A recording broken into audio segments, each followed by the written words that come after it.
All right, we're live. We are live. Derek is not able to talk because of his allergies, so I That told sounds him pretty miserable. he could just come and nod his head and just make faces. But uh, Nice, nice, nice. Uh, so, what shall we talk about today? We got a downvote on the last episode. We did on YouTube? Yeah, like Oh man. we don't get too many. Yeah, it was my fault. It's because people don't like when you know people it's don't because like when you're we a talk about racist. it. That's right. Oh Yeah. man. Well that has ruined my weekend now. I will not sleep. Yeah. What? Because we got a downvote, or that your Yeah. business partner's a racist? Mostly the downvote. Yeah. It's Yeah. funny. The other thing was kind of a known quantity. So. I actually did a really good podcast yesterday. I was on the Coding Newbies podcast. I did the interview. Thanks, Chuck, for setting that up. And that's kind of a trepidatious one because is it Sarin? Saran. Saran, yeah, she's of course a black female, right? So, I mean, like in Uh-oh. reputation that I have that like would sort of make that sort of I don't know like where someone would think, oh, you really shouldn't have this guy on the podcast. What if he says something that's like so but it went really well, so it was good because and part of it is too again it's like if you have a surface level perception of what I'm about and what I say, or you hear some comment that I made or something, then you kind of may take it out of context. But having an interview like a format where I can talk and be a normal human being as much as or at least try to be, I think is good. So yeah, so it went really well. Like I guess I don't know what I'm trying to say there. It's just um, I guess part of the demographic that would naturally not like me. It's good if I can appeal to them and say like, look, I may say these things, but that doesn't mean that I'm not.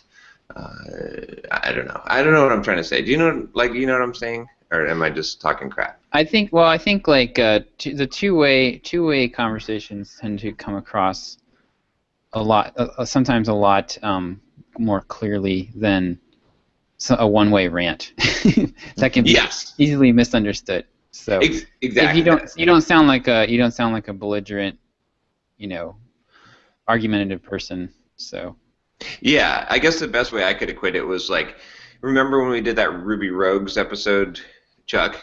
And it was like about the marketing, right? About developer marketing, and it was sort of like I was coming into sort of an antagonistic environment with the panel because they were like very much against the idea of like self promotion and marketing, and not like super against it, but I kind of felt like I was coming in like okay, we're gonna blast the hell out of this guy, and then I felt like I kind of won over some of the people in the panel because we actually had like a dialogue and discussion Right. and they Yeah. weren't just like pushovers, right? So Right. sometimes I'll do an interview. I guess this is what I'm trying to say, right? I'm forget everything I said before. This is what I'm trying to say. So a lot of times I'll do podcast interviews, and the person will just be a pushover. They'll be a fan or something, and Uh-huh. they will just want to promote my stuff and promote me, and that's actually not a good interview, right? Mhm. In Right. general, because they're just fanboys, right? I appreciate it. It's not like but like that Ruby Rogues episode, it was somewhat like they're pushing back. They're like, no, I'm not your fan, and I'm not buying this. And explain yourself, which is great because Yeah. then I can like actually form a real good statement and argument and really explain myself and we can go deep.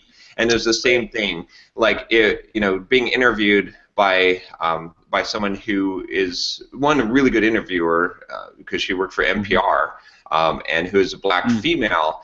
She is not going to see my worldview, and so when I present something that she perceives as bullshit, she's going to call me out on it, and which is great because that gives me a chance to respond, which gives me a chance to show some kind of depth and win over a demographic that I might not have when I'm giving a monologue where I'm, so yeah. So I think that's what I'm getting at is it was good because of that, because there was no way that I was going to walk into that interview and she was just going to lay down and just say, oh, I totally support whatever you say, like some interviews. So right. Yeah. One other thing that I really enjoy about a lot of those conversations is that these conversations that people are afraid to have can happen in the open. Yes. If both people are being honest, right? So it's, you know what, I'm going to say something that's sort of controversial and people may not like, and Right. you can call me out on it and we can have the conversation. I think that's a lot of the problem, too, that we're having in this country right now is just that, we have these folks from Black Lives Matter that, are out there trying to make their point, and then Downvote. but then we have other people out there who, are arguing the point the other direction, but, they're being shot down for even voicing their opinion different from, these groups because they've got a lot of social support. And so the conversation doesn't happen. Right. So instead of being able to actually discuss this and say, you know what, what are you actually after? What do you actually want? And then on the other end, have those folks also saying, you know what, these are the things that I care about as far as, the police officers being safe and what have you. And I think if we could actually have those conversations, we'd find out that there's a lot of overlap in what we want. It's just that we don't understand how each group perceives the other and how each group perceives society. Exactly. Yep. And so, yeah, it's really frustrating a lot of times because, and it's the same dialogue between like Democrats and Republicans. I mean, I've sat down. I'm way off on the conservative end, but I've sat down with several of my friends who are way off on the liberal end, and it turns out that probably 75 to 80% of stuff we agree on, right? Right. From a moral basis and from a, especially what are the problems basis, the way the places we differ usually on the solutions and sometimes on some fundamental thing in one area or another, but not everything. But Right. we so emphasize the differences, and then we Yeah. get everybody yelling at each other about the differences that we can't have the conversations to figure out, yeah, okay, I see why you're worried about that, and here's how I view it, and why I'm not worried about it, or here's how I think we should solve the problem, and then they say, well, here's how I think we should solve the problem. Then we can actually have a dialogue about it and say, okay, here are the trade-offs.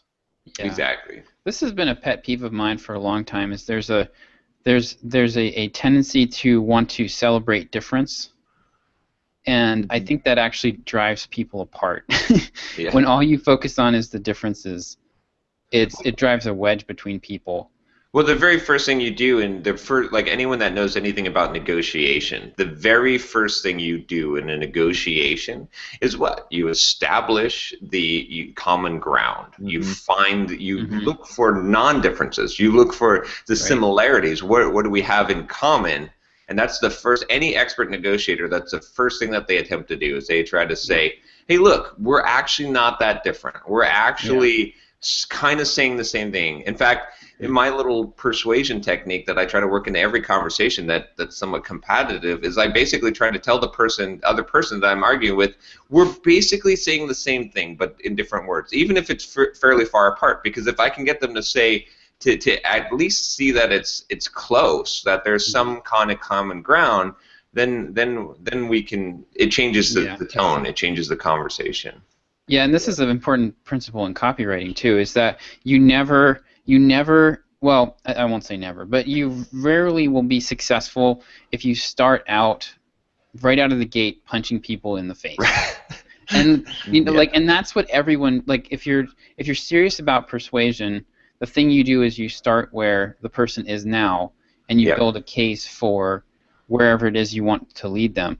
And what people do on Facebook and Twitter and like basically any type of politics or religion, right? You come out swinging and you're just like, bam, right in the face. It's And judo. Life is judo. Yeah, exactly. Yep. Yeah, you take it. You go with their energy. You say yes, but also, or yes and also, and have you considered this? You accept what they say and then add to it, and then you can, you know.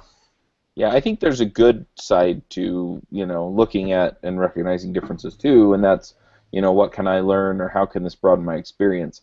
But yeah, most of the time it's creating this situation where, you're going on the offensive because it's bad or wrong because it's different.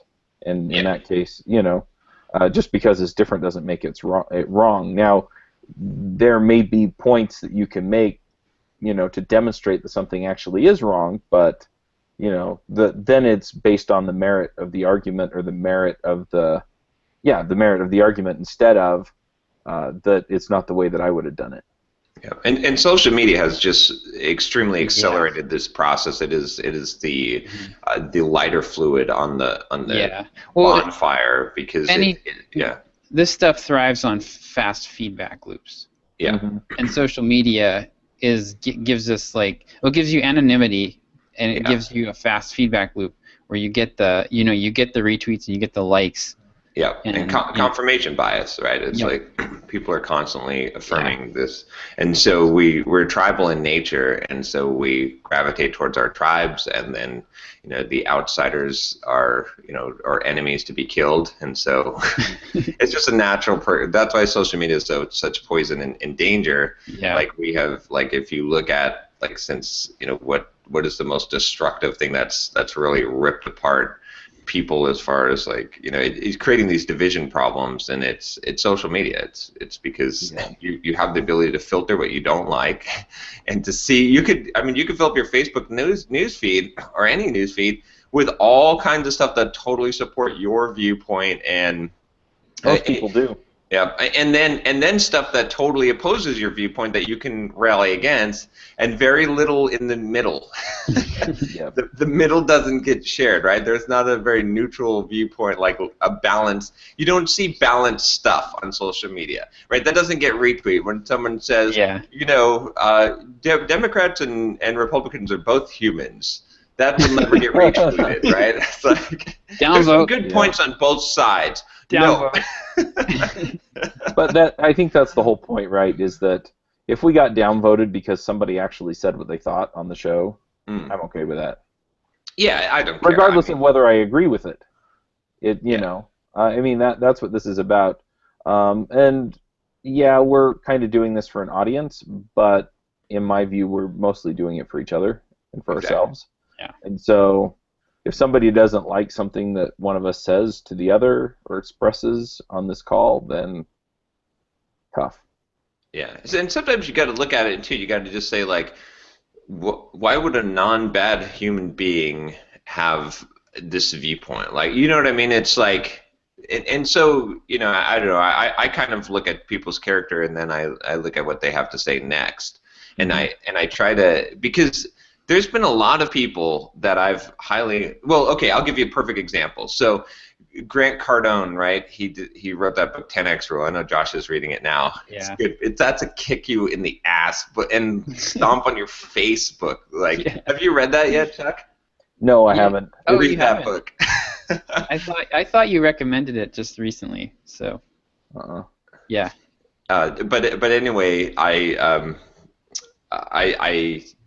did a video, I've been doing. I was like, okay, I should start doing book reviews for YouTube, just as I read, because I go through so many books.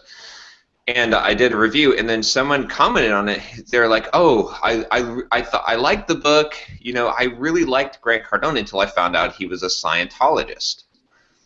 And so they're like, right? So I had no idea he was a Scientologist, by the way. But it's been funny because I've been finding some really impressive people. One person I highly respect is Tom Cruise, and because I know a lot of people are like, oh yeah, okay, but if you listen to him in interviews and you listen to what he says, he's a very, very smart guy. He is very smart. he has very high social skills and rapport with it, like and able to interpret situations, and he's really actually quite a brilliant person, right? Besides his his Top Gun performance, so which is the one that I was pointing to guys. I'm like, do you want to know what like your facial expression should be? Just look at Tom Cruise from Top Gun. There you go, right there. That's like the best. You can't beat that, right? He's just like cocky as hell. Like, anyway, but so like some people's reaction was basically like, okay, so Grant Cardone is a Scientologist. He wrote this really awesome book, and he seems to be a great guy, but because he's a Scientologist, he must be a whack job. So I'm going to discredit everything that he says. Mm-hmm. And my response was, I'm going to go read Dianetics now. Now, it doesn't mean I'm going to become a Scientologist. It doesn't mean that I'm going to, like, take that total worldview in, but it means that someone who has a high character value to me, someone who has thoughts and ideas that I respect, believes some whacked out shit, I need to go find out about that whacked out shit and see if there's something. I might not buy into the thing, but there might be something valuable that I can get from there, right? You see what I'm saying? That I don't have to necessarily subscribe to the religion, but there may be something. I mean, even if religions are totally crazy and wrong, in my opinion, that doesn't mean that there's not some value, that they haven't found some wisdom that other people don't have. And so I want to go and read Dianetics and I want to learn a little bit more about Scientology because I want to see what, someone who has this kind of hardcore belief in this system and multiple people who I respect that have that, why? What is it that compels someone who's otherwise logical and smart, right? It can't be that they're just a dumbass, right? Because I read a book that proves that they're not a dumbass. So you see what I'm saying? So I want to figure out what is that, and that as opposed. And so there's those two viewpoints. It's the one. It's like because of what someone says or believes, I'm going to throw them out in all of their stuff. And then there's the other one that says, okay, if someone has high character value and they seem to be saying things that make sense, then maybe you should listen to some of the other things that they say that you don't quite agree with because there must be some reason behind that. And so by adopting that sort of philosophy in life, a lot of my worldviews have drastically changed. Like a lot of things that I would have been adamantly against, I'm now adamantly for. Like there's been major shifts. I mean, one of them is marketing, right? And one of them is the whole kind of like Eastern type of Buddhist, like, woo-woo type of stuff, because I've so many people I respected and I've investigated it. So I think it's important, like that's what, to me, having an open mind is like, but if someone is total trash and they are, just, they reek, horrible character, I'm not going to listen to a word that they have to say. It doesn't, because that's the charlatan, right? Then what they say, and typically those people, what they say sounds good. It tastes sweet to your ears, but when you look at their underlying character, you should realize that it's a deception. It's not something that you want to take in. So, and I'd say a majority of people get taken in by charlatans, and then legitimate people that have high character value, they ignore that stuff because it doesn't fit their worldview. John, having an open mind actually means that when I tell you something, you believe it. It's the danger of an open mind. Don't fall into it's like falling into an open manhole sewer. You got to shut those things. Yeah. Well, and the other thing that I think is funny is that the people who tell you to have an open mind are usually the people who won't budge. Right. They won't even consider the other alternative, right? Yeah. Wow. Got quiet all of a sudden. Yeah. So in other news, my Surface Book is still acting up. I'm going to have to take that sucker in. Oh, so annoying. Buy a Mac. It just works. Well, yeah. I've already gone through that phase. Now I'm gonna maybe go back to a regular desktop computer. John's gonna be joining us from an abacus next time. Yeah. Yep. Just give me something that's super powerful and works. I just want like that. Maybe I'll get the top of the line, like Windows laptop. That's going to be like 15 pounds. Nice. Yeah, there you go. So I want to talk to Josh about webinars. Yeah. So I was looking at webinar platforms, and Josh told me not to buy one. Well, I gave you a criteria for making a decision about whether to buy one. Yeah. So. No, I just thought it was an interesting thing to discuss for a minute. So. Yeah, go for it. Because I was looking at it and I was like, oh yeah, I can go and I can get one of these systems and it'll just do everything for me. And the other thing that I'm concerned about is that, so the conferences, like doing them on Crowdcast is fine. The quality of the video isn't terrific, but whatever. And so I thought about just recording Crowdcast on my screen and just full screening it, and because I think the stream is high quality, it's the recording that isn't. Right. And so I was like, well, or I could just use one of these other systems that have high quality video, and they just give me a high quality recording. And that was the other thing that I was looking at, and Josh told me not to buy it, and basically the thought process was that if you don't know you're going to stick to it, let me back up. I set up, I'm doing 8 webinars. It looks like it's actually going to be 9 because I'm lining up another guest webinar probably in October. But I'm going to be doing these webinars for the Get a Coder Job book. Great, I lost audio. And anyway, this has been my week working with John. It's like every 10 minutes he has to reboot his Surface Book. So, you back, John? No, he can't hear us. So I know. Continue. So anyway, so I was looking at using a system to actually run all this and collect all the money and everything else. And so your point, Josh, was if you don't know you're going to stick to it for the year that you wind up paying in advance, then it's probably not worth dropping the $500 or whatever to get it. And and you mentioned also that that's why you kind of MacGyvered your system together using DPD and Thrive themes and whatever. Yeah. And so I was afraid it was just going to be a ton of work to set up like landing pages and stuff for all this stuff. But it turns out that it's actually not that bad. I mean, I have to do a little bit of copywriting, but it's like 4 or 5 blurbs for the landing page, right? Yeah, it's definitely like I think it probably. I've got to do that for my webinar coming up this week, and it probably takes, I think, to actually put all the landing pages. The biggest thing actually is the reminder emails. Like that's to me the biggest pain in the butt. So but the actual landing page is pretty easy to put together. Yeah, that's one thing that I'm still trying to figure out, because what I wound up doing was, as you said, I kind of MacGyvered something together, and basically it's a landing page off of Thrive themes, and then when you click on that, it takes you to a purchase page that's a MemberPress purchase page. Okay. And so it's a one-time purchase. You can do one-time access or lifetime access, or you can do recurring billing access.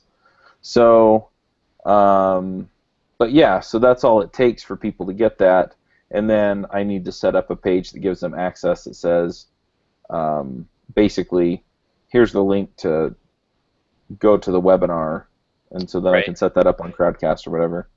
And then after the fact, then I'll have to go in and edit it and put the video in. So, I mean, that's pretty much all there is to that. But yeah, the reminder, I'm not quite sure how to, because I don't know how to automate something out of MemberPress into Drip. Right. And so that's the thing I need to figure out, because it'd be nice to send out reminder emails saying, hey, remember, it's tomorrow. Yeah, so what I did with mine was I set up DPD with Zapier. Okay. So you can have, whenever there's a purchase in DPD, the person gets added to my email list, and I have them added to a specific campaign. and I tag them, and then when I'm going to send out the hey, we're going live emails, I'll just send it to people in that bucket. Yeah, exactly. So it's like a segmented customer list. Yeah, I need to just look and see what the options are for automating that stuff. Yeah. And I know Blair, who's the guy that wrote it and owns it, so yeah. So I can, and I know that I have the developer edition, so it does have APIs. So I just need to figure that out. Hey, look at that. There's actually a drip integration. Oh, there you go. Nice. All right. Yeah. Yeah, so I would say, like, just run with it. I think the nice thing about doing it this way is you figure out where the pain points are. And for me, definitely the reminder emails is the pain point. I mean, I think any of these is there's going to be some flaws, even if you have a real, genuine webinar platform. Like, I know for the courses that I've been in where they taught them as live webinars, that you always have to send a link out to people to register for every class, which is kind of a pain. So it's like you're almost launching if it's an 8-week class, you have to get people to sign up for each week individually, which is kind of lame. Yeah, I'm trying to figure that out too, because I'm offering an option for people to get all 8 or 9 webinars in one package. And then I'm also going to offer it where they get, preview versions of the book. Right. As I'm writing it. Yeah, I mean, I would probably steer towards the side of not overthinking it at this point, and you're not going to get that many people. So if you have to even do it manually, it's not a huge deal. And it's not like you're going to be running this thing live over and over again, right? So you don't have to have a system. You just have to get through it. And then you'll have everything recorded. So whatever, it's the whole XKCD automation matrix, right? Where it's like the time spent automating it and then the time spent maintaining it versus the time to just do it manually. I don't think you're not going to get a lot of that time back if you sink days into it.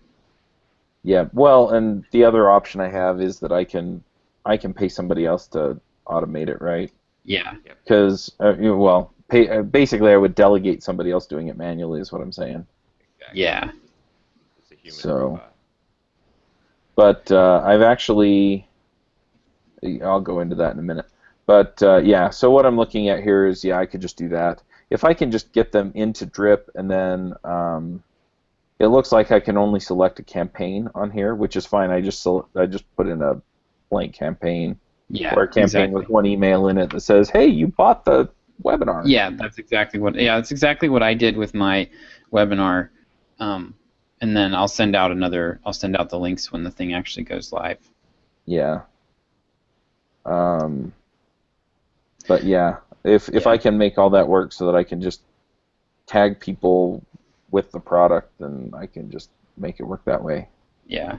Yeah, my impression is that there isn't. I think it's possible that Webinar Jam might support payment, might allow you to take payment for webinars, but most of them, I think you're going to need to MacGyver something together anyway to get the shopping. You'll have to have some kind of checkout process and some kind of syncing process anyway.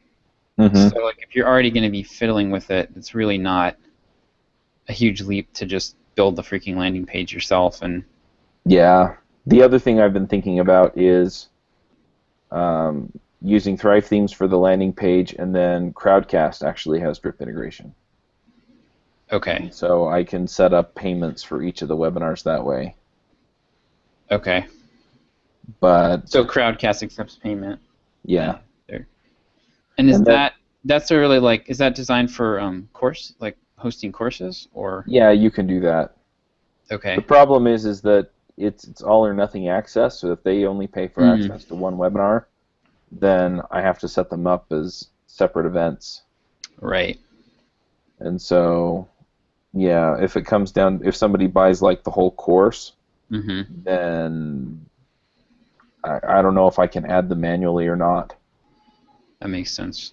So I need to talk to Cy and Dylan over there and find out what the story is.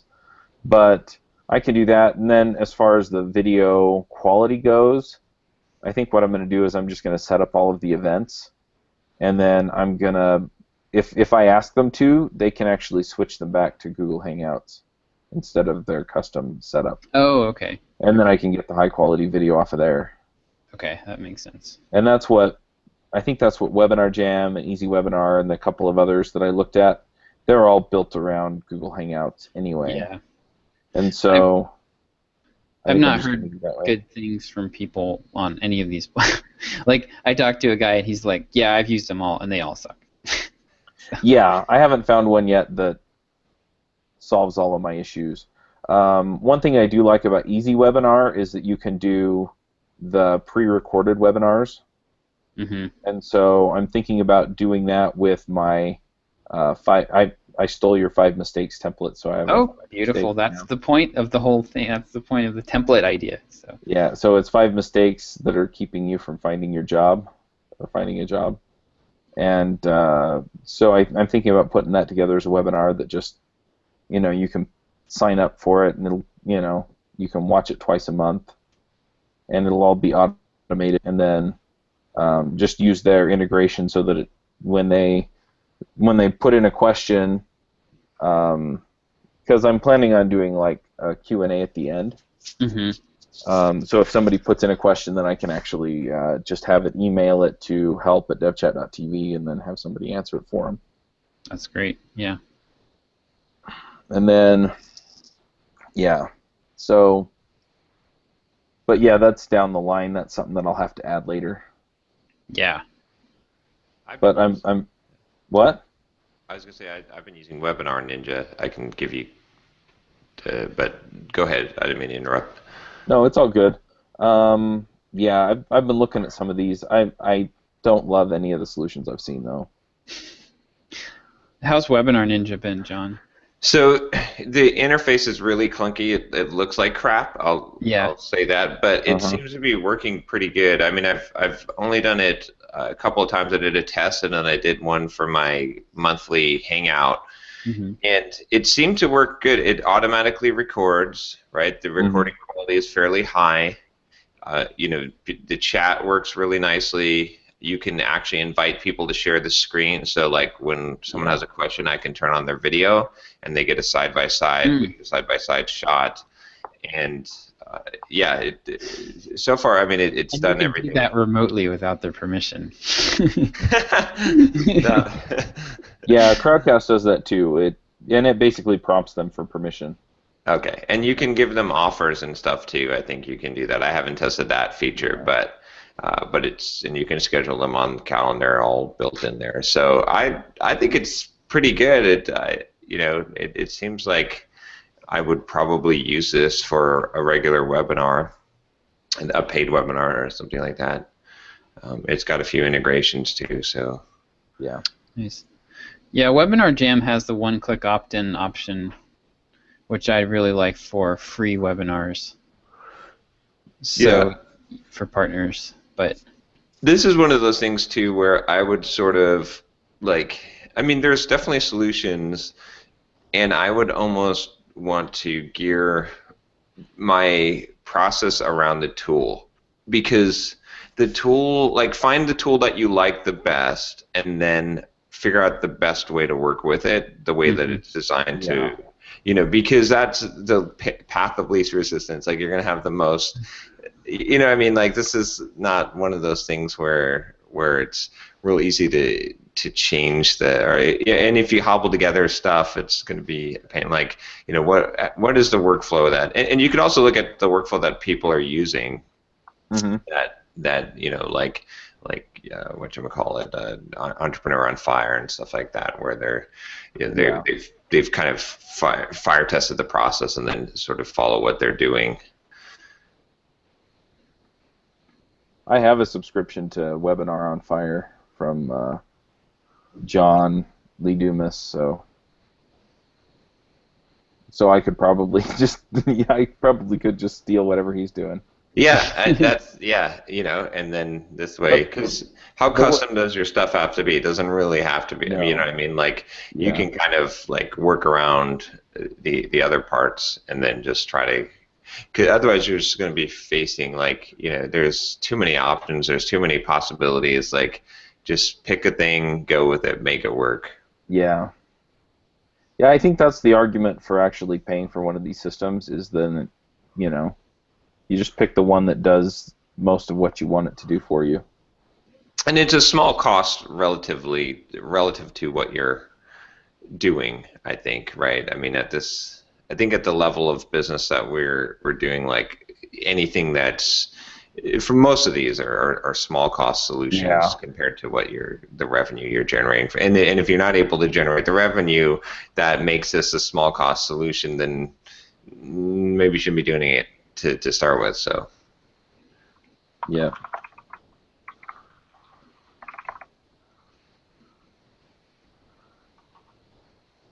When are you kicking that off, Chuck?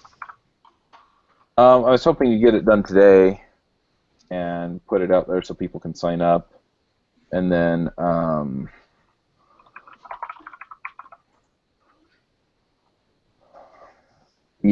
then what I'm hoping to do is next week I'm hoping to do some pushing for the remote conferences. But yeah, this week I was hoping to get the webinars stuff up, and then I can start gearing my weekly emails toward that, so that it's hey, this person asked this question, and here's my take on it. And I'm doing a webinar that talks about this, just as a quick mention at the end.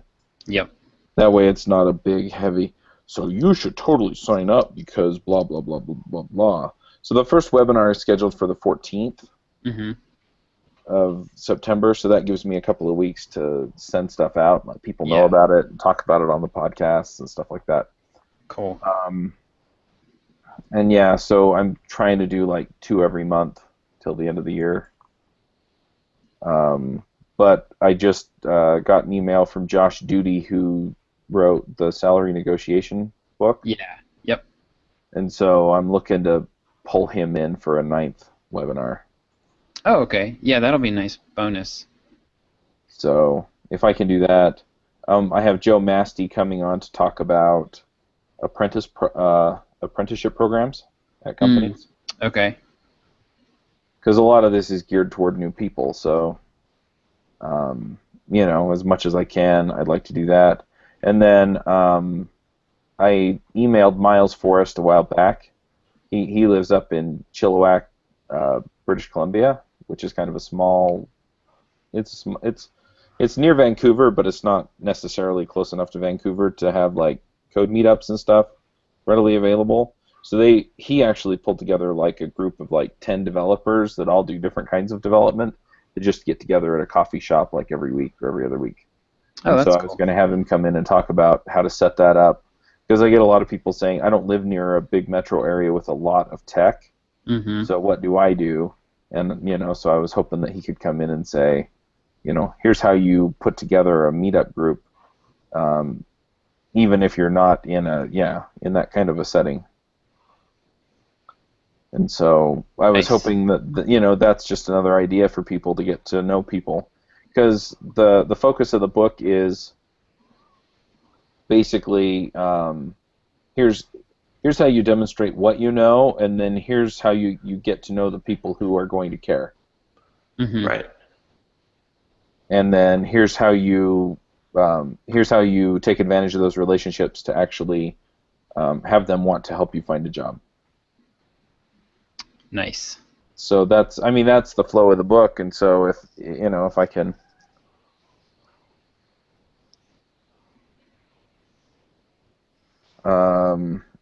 So anyway, so that's kind of the deal there, is that way then he can at least get to know, you can get to know people in your area, and you can build those relationships and make them work. So I like that. Yeah, and if you're the organizer too, that kind of gives you way more clout than your 3 weeks of programming experience might otherwise. And it won't matter as much. Yeah. Yep, exactly. So yeah, so that's kind of what I'm looking at doing, and then yeah, those are just going to be a video bundle that come with the book if you buy the second most or second least expensive package, and then I'm going to have some kind of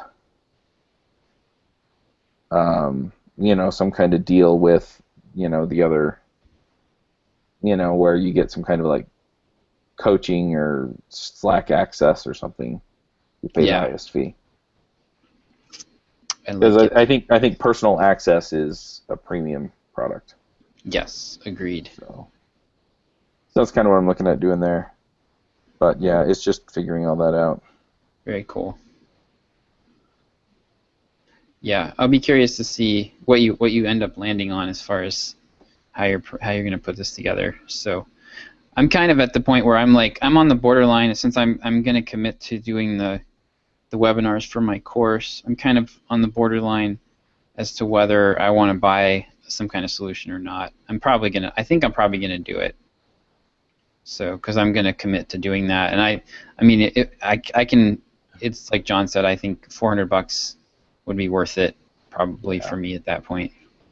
Yeah, I'm seriously thinking about just having the landing page in Thrive Themes, and since I'm already paying for Crowdcast, just using their system to collect the fees and do all the rest of it. Yeah. Yep. That's pretty much what I'm doing with DPD. I had DPD. It was just what I had. So it's actually kind of not ideal for what I'm doing because people are essentially buying a digital product that has no deliverable. Mm-hmm.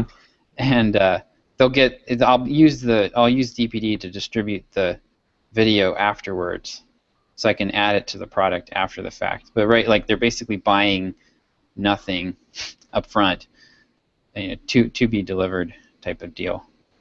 It's interesting. That reminds me of I'm reading a really good book by Scott Adams, the creator of Dilbert, called like How to Fail at Anything and Succeed. What is it? Do you guys ever?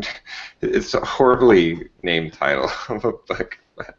How to Fail at Almost Anything and Succeed at something or something like that. How to Fail at Almost Everything and Still Win Big.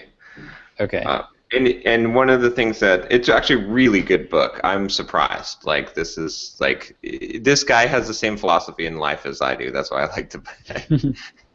He like so many of the things. He's about making systems, and like systems will eventually connect with luck. But one of the things that he was talking about that I'm talking about here is that he says that there's two kinds of people or two kinds of ways to approach things: is a simplifier and an optimizer. And he says he really extols the virtues of being a simplifier, of simplifying. So like do the simplest thing that will work, which I think in this case is it's like don't try and optimize this. Just simplify. Just make it as simple as possible so that you actually get it done and get the results. And then later on you can optimize. Yeah. If you want to, if it's worth it. Like a mature system benefits for optimization, but sometimes we tend to try and optimize at the beginning, just like in software development, and this is not what you want to do. Just what is the simplest thing that you could possibly do? Do that thing. Mm-hmm. So to me, this is use your existing thing and just put it up, go, and you can optimize later. Yeah. So, kind of related to this, I'm going to change directions a little bit. Is a lot of this stuff is manual stuff, like setting up the landing pages. That just sucks. I'm like, why am I doing this? And so I was talking to a friend of mine last week. There's a restaurant over here that I go work at sometimes. And I ran into a friend of mine who works there periodically, and I hadn't seen her there for a while, and so we were chatting, and it turned out that she was working at a co-working space down in Provo, which is the big town south of Salt Lake. And anyway, she's hired 2 interns. Oh, interesting. One of them's for school credit, so she's not paying him. Yeah. And the other one is for pay. And she's paying him like $10 an hour or something. And I'm sitting there going, huh, well, I could pay an intern, right, to build my landing pages for $10 an hour, and to do some of my social media management and stuff like that. In fact, if I got them on board and had them doing things like handling pay-per-click, and handling building landing pages, and all of the other kind of marketing things that I either know how to do or could learn to do, but don't necessarily have time to do. I think that'd be a great internship for some college student who wants to go into marketing, because they get all this experience and I get the work done. So I'm seriously thinking about actually bringing on part-time help. The only problem that I have with hiring an intern to do a semi-skilled job is the training aspect of it. People take internships because they're getting free training, essentially. Like, they're getting paid to learn. I'm not saying that internship doesn't work. I'm just saying that you got to be careful with what job that you hire an intern for. So, like, I was considering hiring, quote, an intern, but maybe be an intern somewhere along that level as just a personal assistant. Just follow me around and shoot video. Answer my emails. This is how, like, when someone schedule a meeting, like, give me the important stuff, like, kind of basic, like, stuff that I could train them to do. And but I feel like maybe if you have someone who already could set up Thrive landing pages, like, and they already have that skill, but you may spend more time training them and then eventually losing them if they're not staying on. So I don't know, like, you'll have to see, like, how much of your process, or, well, here's a good test too, is like, can you document everything into a wiki or some kind of format or video and explain it that way, and that's sufficient training? To me, that's now a piece of your organization that you could have an intern handle, because then they could come in and do it do it for a short period of duration, and you don't lose anything. But again, maybe. But I don't think you're in the wrong direction here. I'm not sure about internship. I think that maybe you need to hire someone at a fairly low wage that you do train, that becomes kind of part of your team, that can handle this stuff, that already has aptitude to some degree in this area. So So what I'm thinking here is that there are several things that I want done that I think I can bring somebody in at a low wage and get done. And then there are other things that I think I could get reasonably bright college students to come in and figure out and take care of for me. And I would just bring them in on a contract basis. If they wanted to contract with me the whole time they're in college and they're doing a good job, then great. But I would definitely be selecting for people who are who really can get in and figure this stuff out and do the job. But I also agree with you that I want some kind of user's manual or something that they can follow, and that would also be part of their job, is to document what they're doing so that somebody else can come in and just take it over. The only thing I would say is that has to be your job first. And then, but it doesn't have to be like a perfect version, but if you can't document what it is, then they're not going to be able to, right? Like, you got to get to that stage before you can hand it off, and then they can improve the documentation. But if you don't do it first, then you're going to be answering a lot of questions and spending a lot of time, right? That's what I would suggest, is like, do like, what are the manual thing? What are the things that you think you can automate through human automation?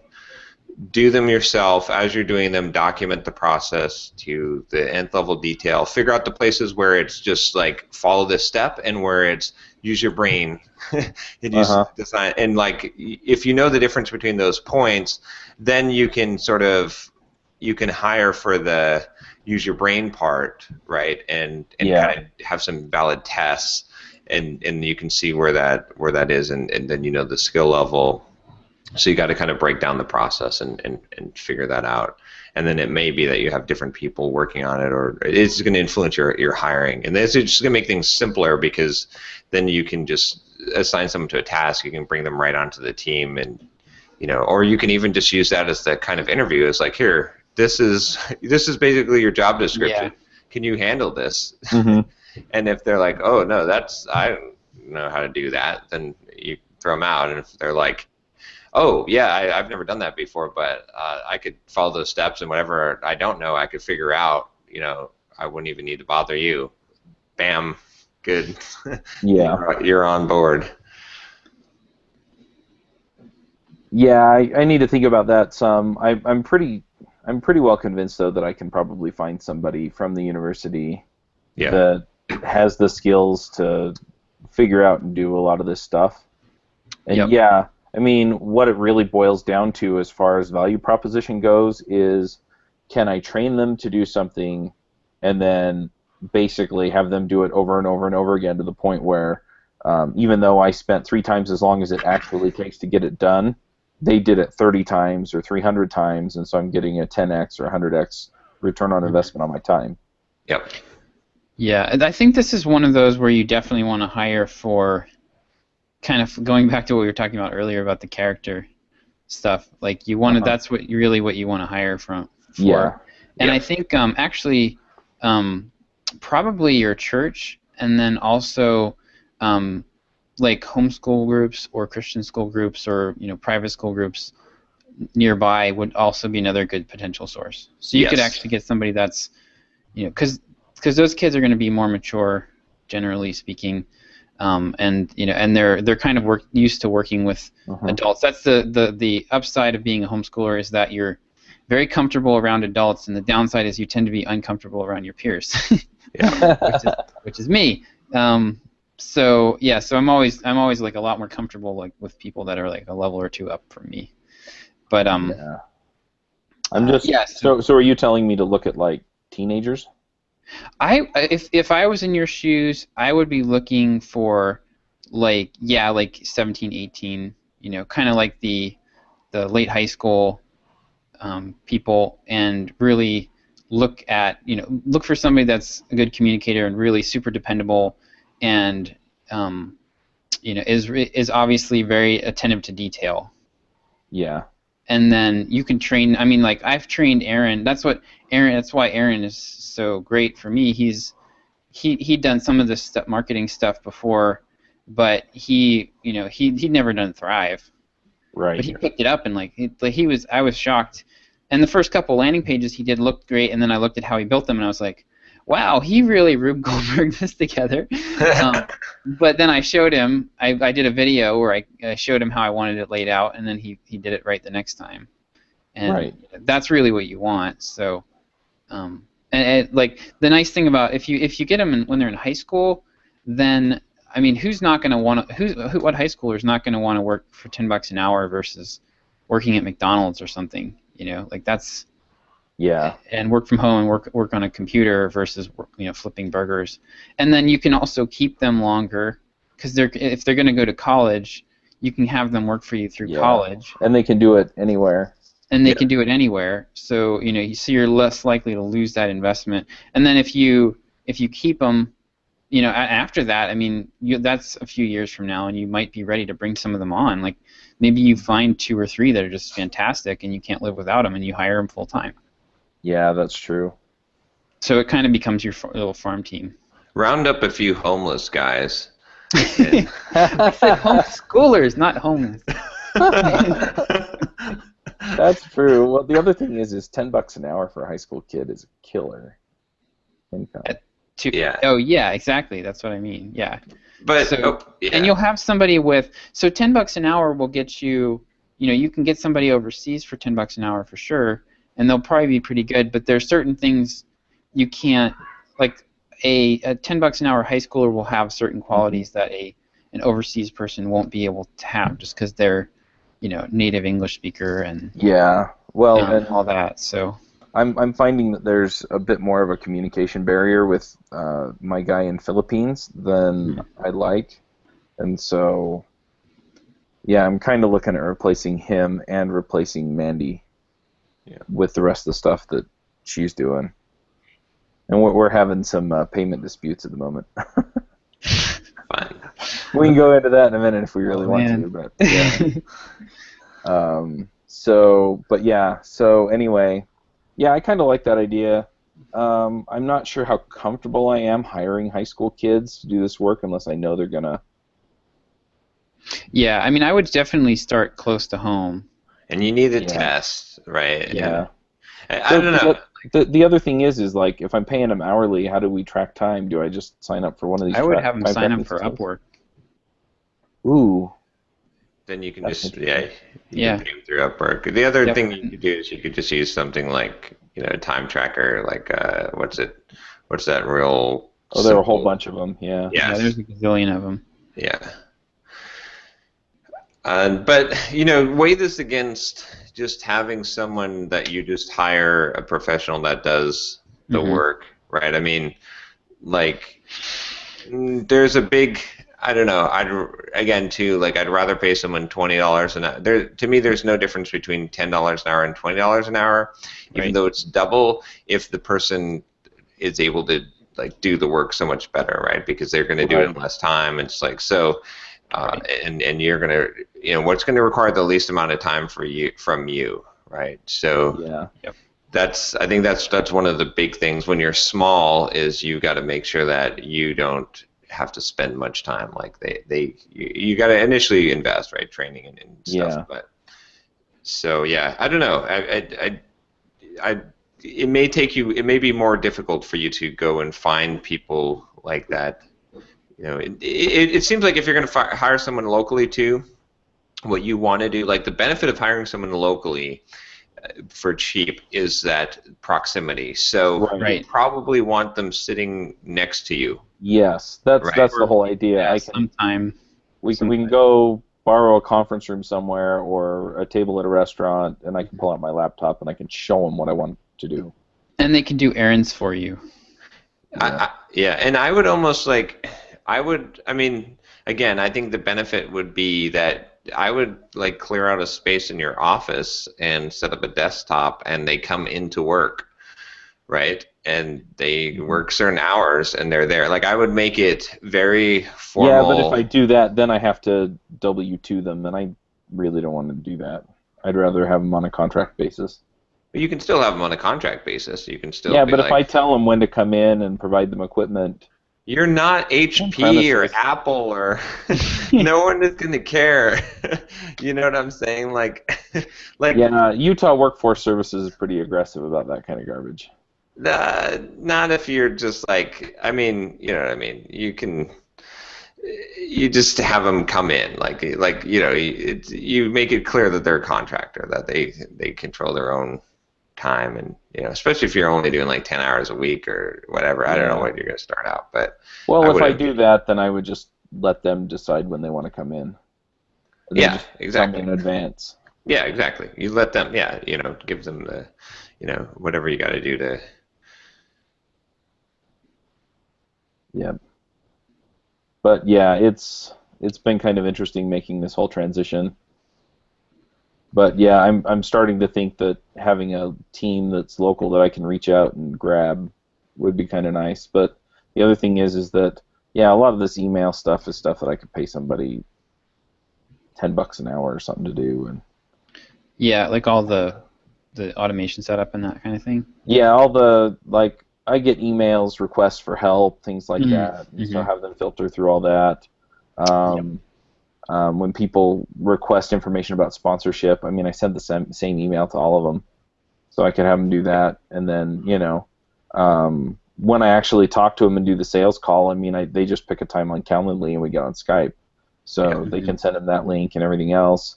And then, things like setting up landing pages or,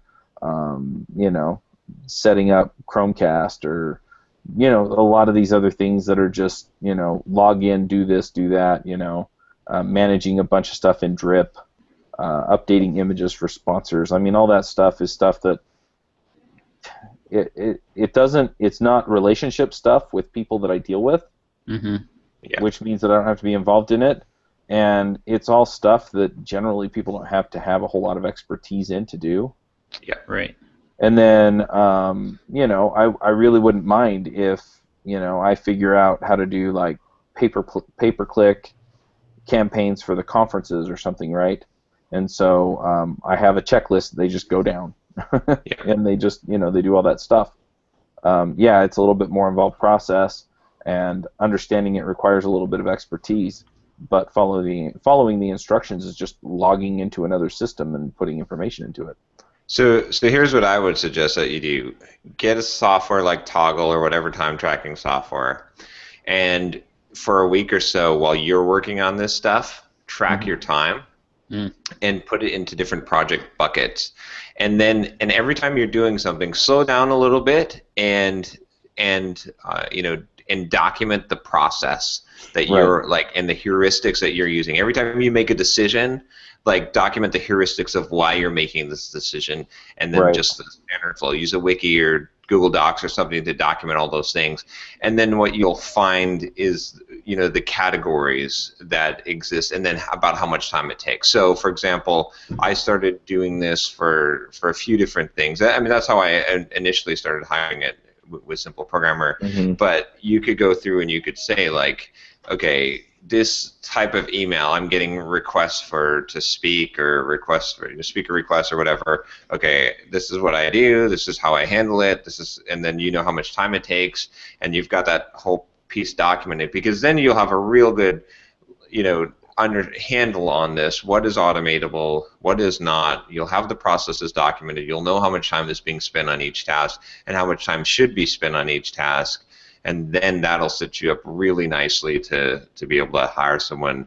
They'll have documentation already coming in. You still have to train them to some degree, but then you'll have that kind of sorted out. So that's where that would be the first thing I would do, is just do that, track it yourself, and document.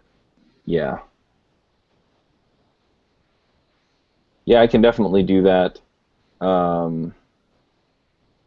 I don't know. I still really like the idea, though, of showing somebody else how to do it and then making them document it. You can't. This is one of your jobs as an entrepreneur, as the owner, is you are in charge of the process.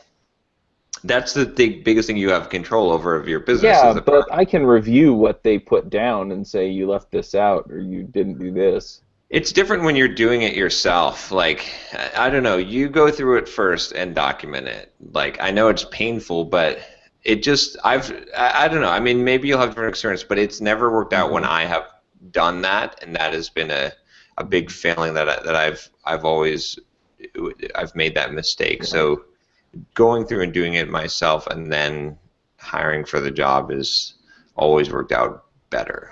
So where do you keep your documentation? Is it in Evernote or something? I've got a wiki, a Simple Programmer wiki that everyone has access to. That anything that we what wiki software are you using? DocuWiki. DocuWiki. Yeah. Is that a SaaS? No, I've got it installed on my server. Okay. I think there's companies that will SaaS it out for you. MediaWiki is a pain in the neck, so. Yeah, but it doesn't matter. I mean, it doesn't even have to be. I think a wiki is nice because I like the idea, because then anyone can edit it. Yeah, but that's I feel like that's a critical the critical thing that you can't ever delegate out is defining the initial processes for things and hiring people. You have to do that. Well, and look at okay, part of the reason why you got into trouble with Mandy was because you didn't do this. That's true.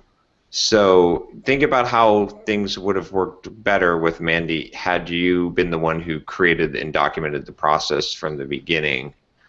Yeah.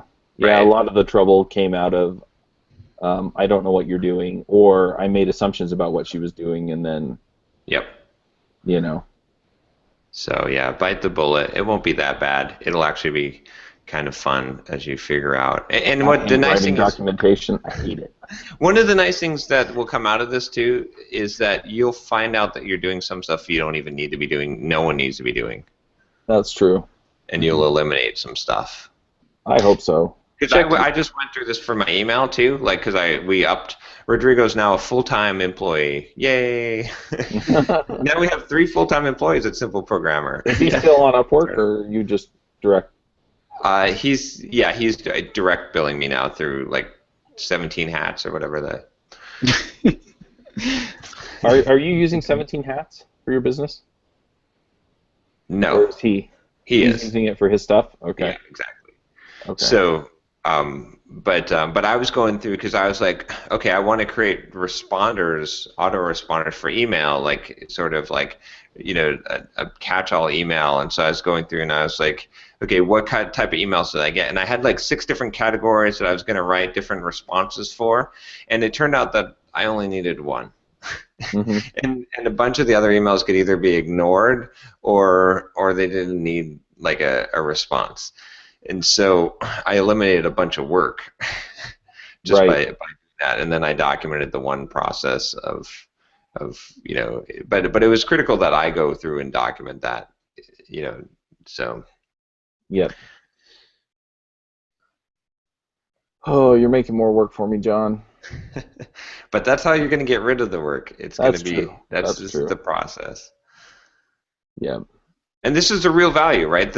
Ultimately, at the end of the day, the value of your business will be the processes that you have, the systems and processes, right? So, John, let me run this by you, see what you think. So, I think the value in this, a big chunk of the value of this is in actually documenting the step. Chuck just said, I hate writing documentations. It doesn't have to be written. So it could be screen captures. Like I think you could as long as the process exists, the media, the form it's captured in is not as important. And you could probably, if you had a very clear process and you videotape the whole thing, you could have someone take that have somebody write it into out. a document. Yeah.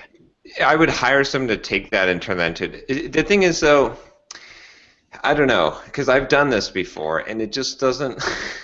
Like, I think maybe you initially start with it, but then maybe you go through and document because there's something about, like, the nice thing about a wiki, right? A documented process is it's step by step by step. Yeah, and they then can go back and say, I'm here.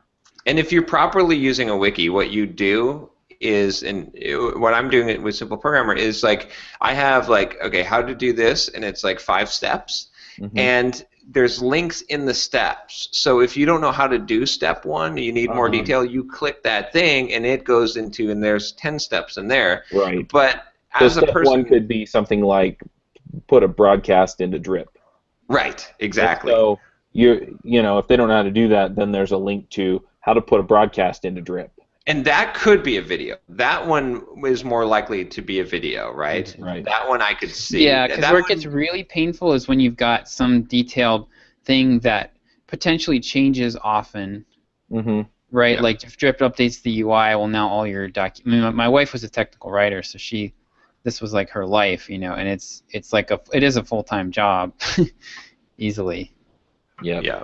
But you want it to serve as like a zoom-inable checklist, right? So that as they master, if you know how to create a broadcast in Drip, you don't need the steps laid out for you all the time.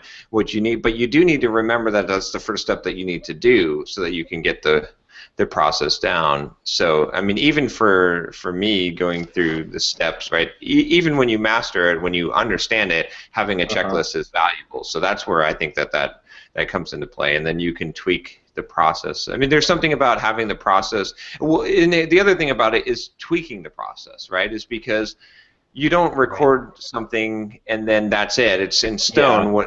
If it's in a wiki, if it's in a step-by-step format, then you can edit it, you can change it, you can, okay, that didn't work, let's try it this way, and you can process evolves. Whereas if you put it in video, that process you've created a resistance to evolving the process, because now you have to update the videos.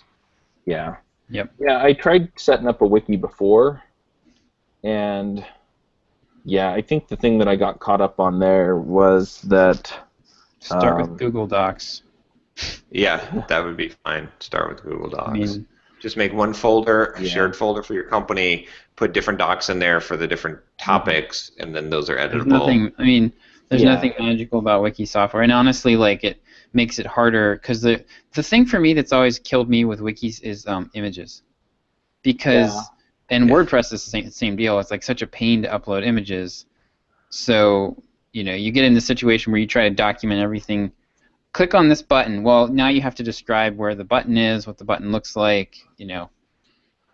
So if you just Google Docs is fine to start, and then if it gets to the point where you need a wiki, have somebody migrate it. Yeah, my issue has always been organization. Like, how do I organize it? But I think what I'm going to start with is just like all the processes are all going to be top level. Yeah. And then if it gets into now I'm going to have, because I have 30 of them. Now I'm going to break them up so that this is a marketing process or conferences or podcasts or whatever, and then Yeah, exactly. So then it's like, okay, I'm doing something on the podcast, so I only need these 3 instead of all 30 in the list. Yeah. So I got one other thing that, I'm having like I said, a payment dispute with Mandy, and I don't know what to do here.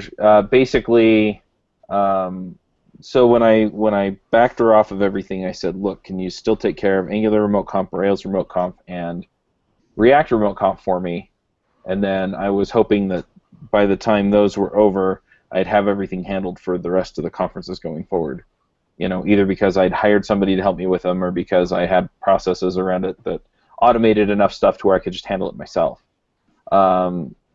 And when I did that, she said that she had a bunch of podcasts that she had like partially finished, because we were several weeks ahead on some of the shows, and she wanted to finish those. And I felt like, okay, well, I'll go ahead and I'll pay you to finish those off, and then we'll be done. And that way, because I want her to be compensated for the time that she's put in, the effort she's put in. Right. So, so she finished those, and she sent me an invoice for them. And then she sent me, and I told her straight up, I was like, for the amount the invoice is for, I was like, I can't pay you right now for that. I'm going to pay you when I have money to pay you, Right. whenever I have a sponsorship check or something come in. And she said that was fine. And then I got an invoice last week for the work on Angular Remote Conf, and I was still waiting for that check, and since I paid another one of her invoices, I didn't have enough money to cover that invoice as well. So anyway, I'm now, I think I'm 10 days late, and her late fee policy is 10% every 5 days you're late. And so I didn't sign a contract with her or anything, so I'm not legally obligated to pay it. And I don't mind paying a late fee for being late if we agreed to it. But 20% for being 10 days late is a little bit ridiculous in my opinion.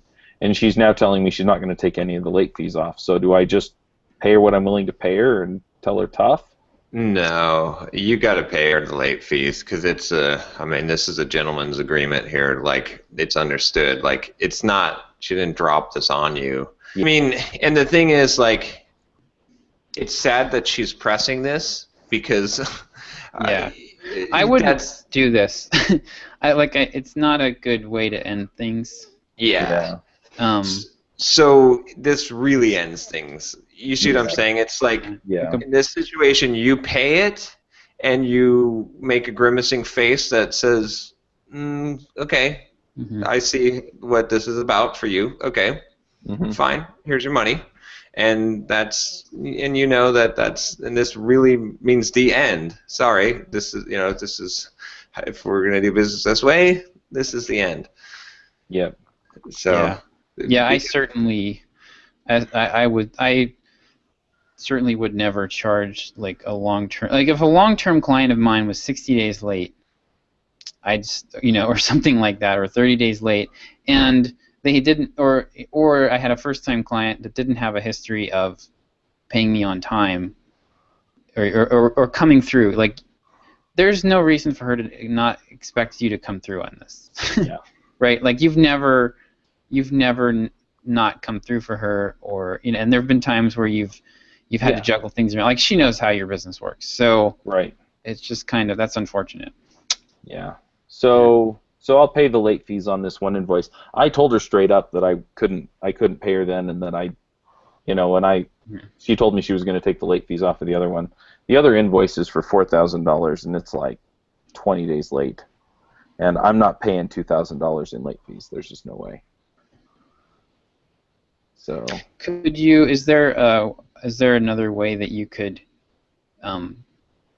pay that off? Like, could you shuffle some things around? Could you? To pay the other invoice? Yeah. Yeah. So I got a sponsorship check yesterday in the mail. I deposited it today, but they placed a 2-day hold on half of it. Nice.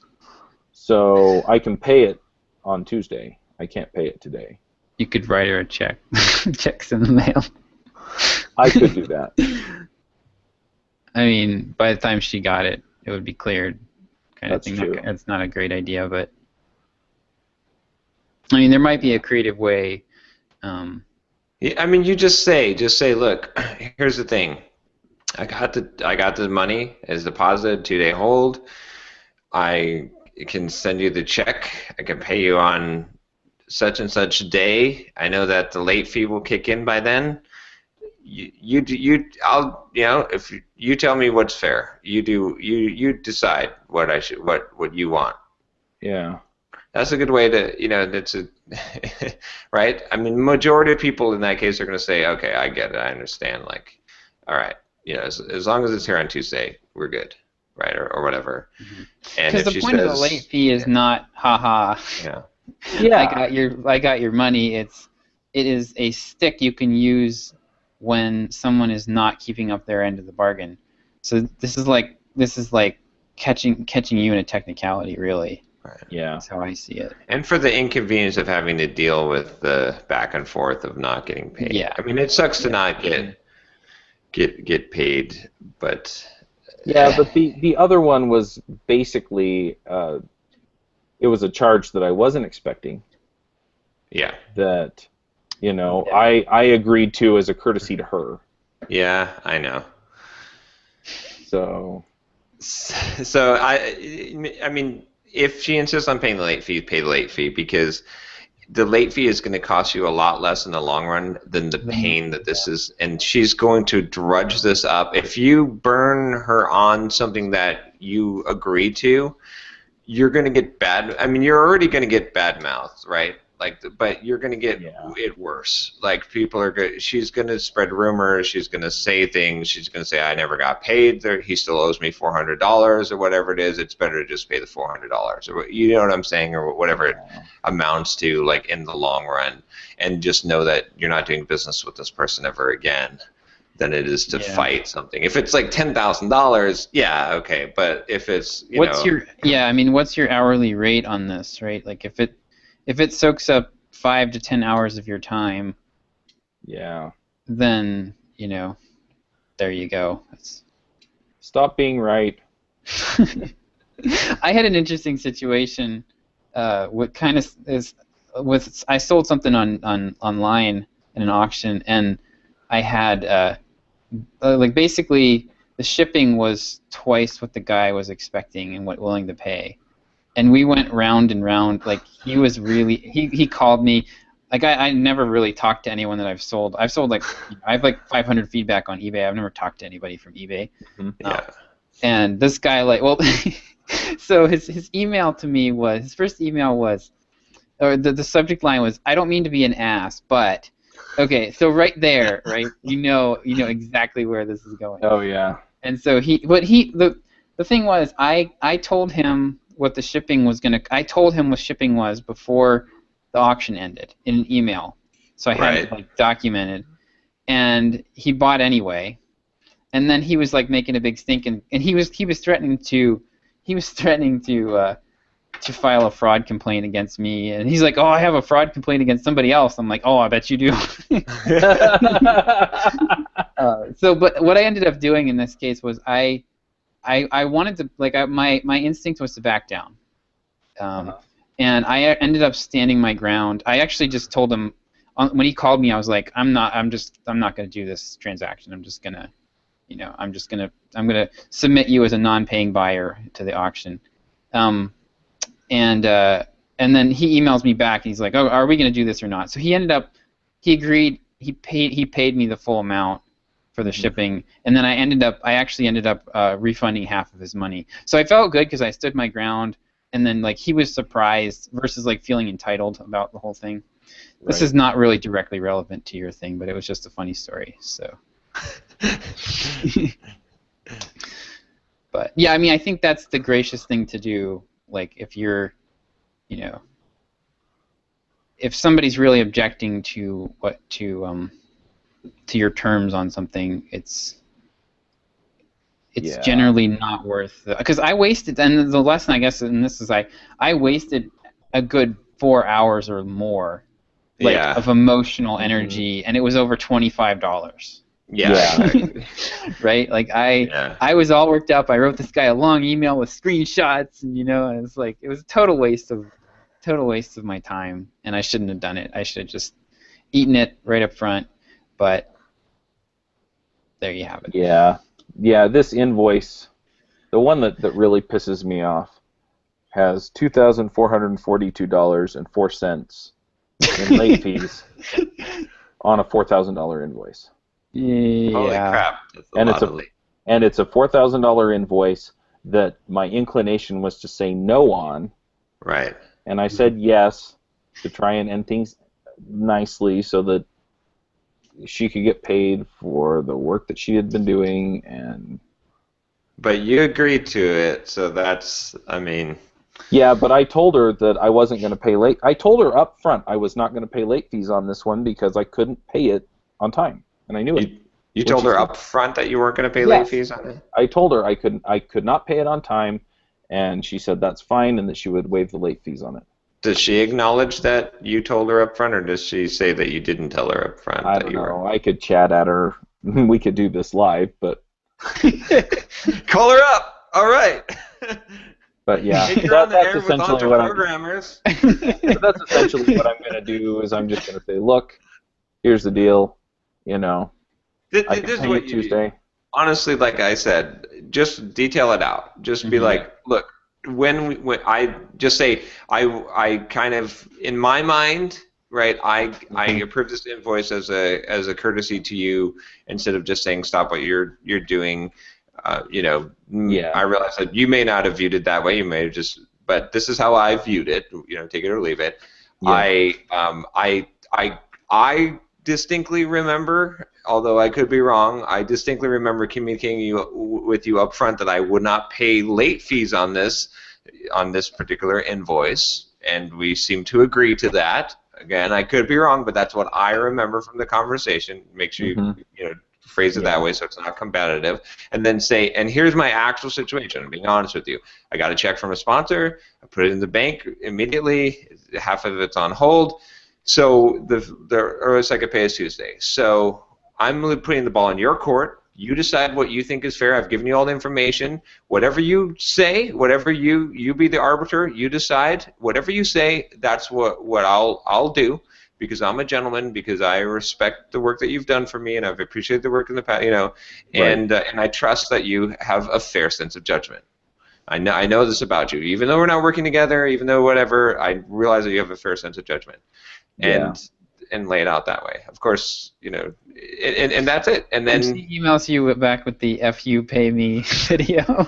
And then that's it. And then and then it was money well spent, because and you have kept your integrity and your reputation, and you can feel good and sleep at night.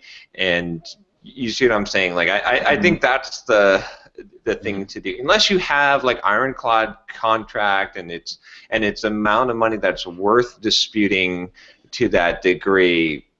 To me, $2,000 sucks, but it's like, I don't know. You're paying this person already, so it's like you're just paying another check that you hadn't intended to pay next month. Yeah. Right. So. Yep. I agree 100%.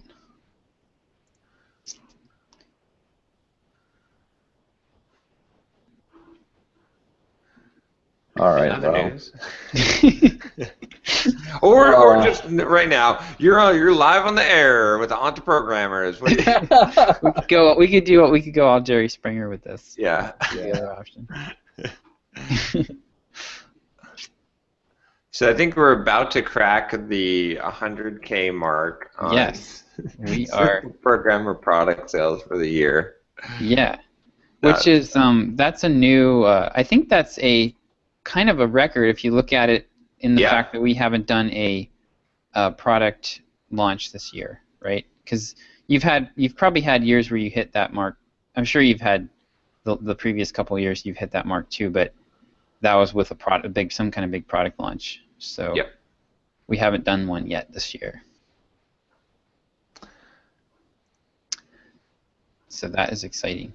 And we've got the real estate product up.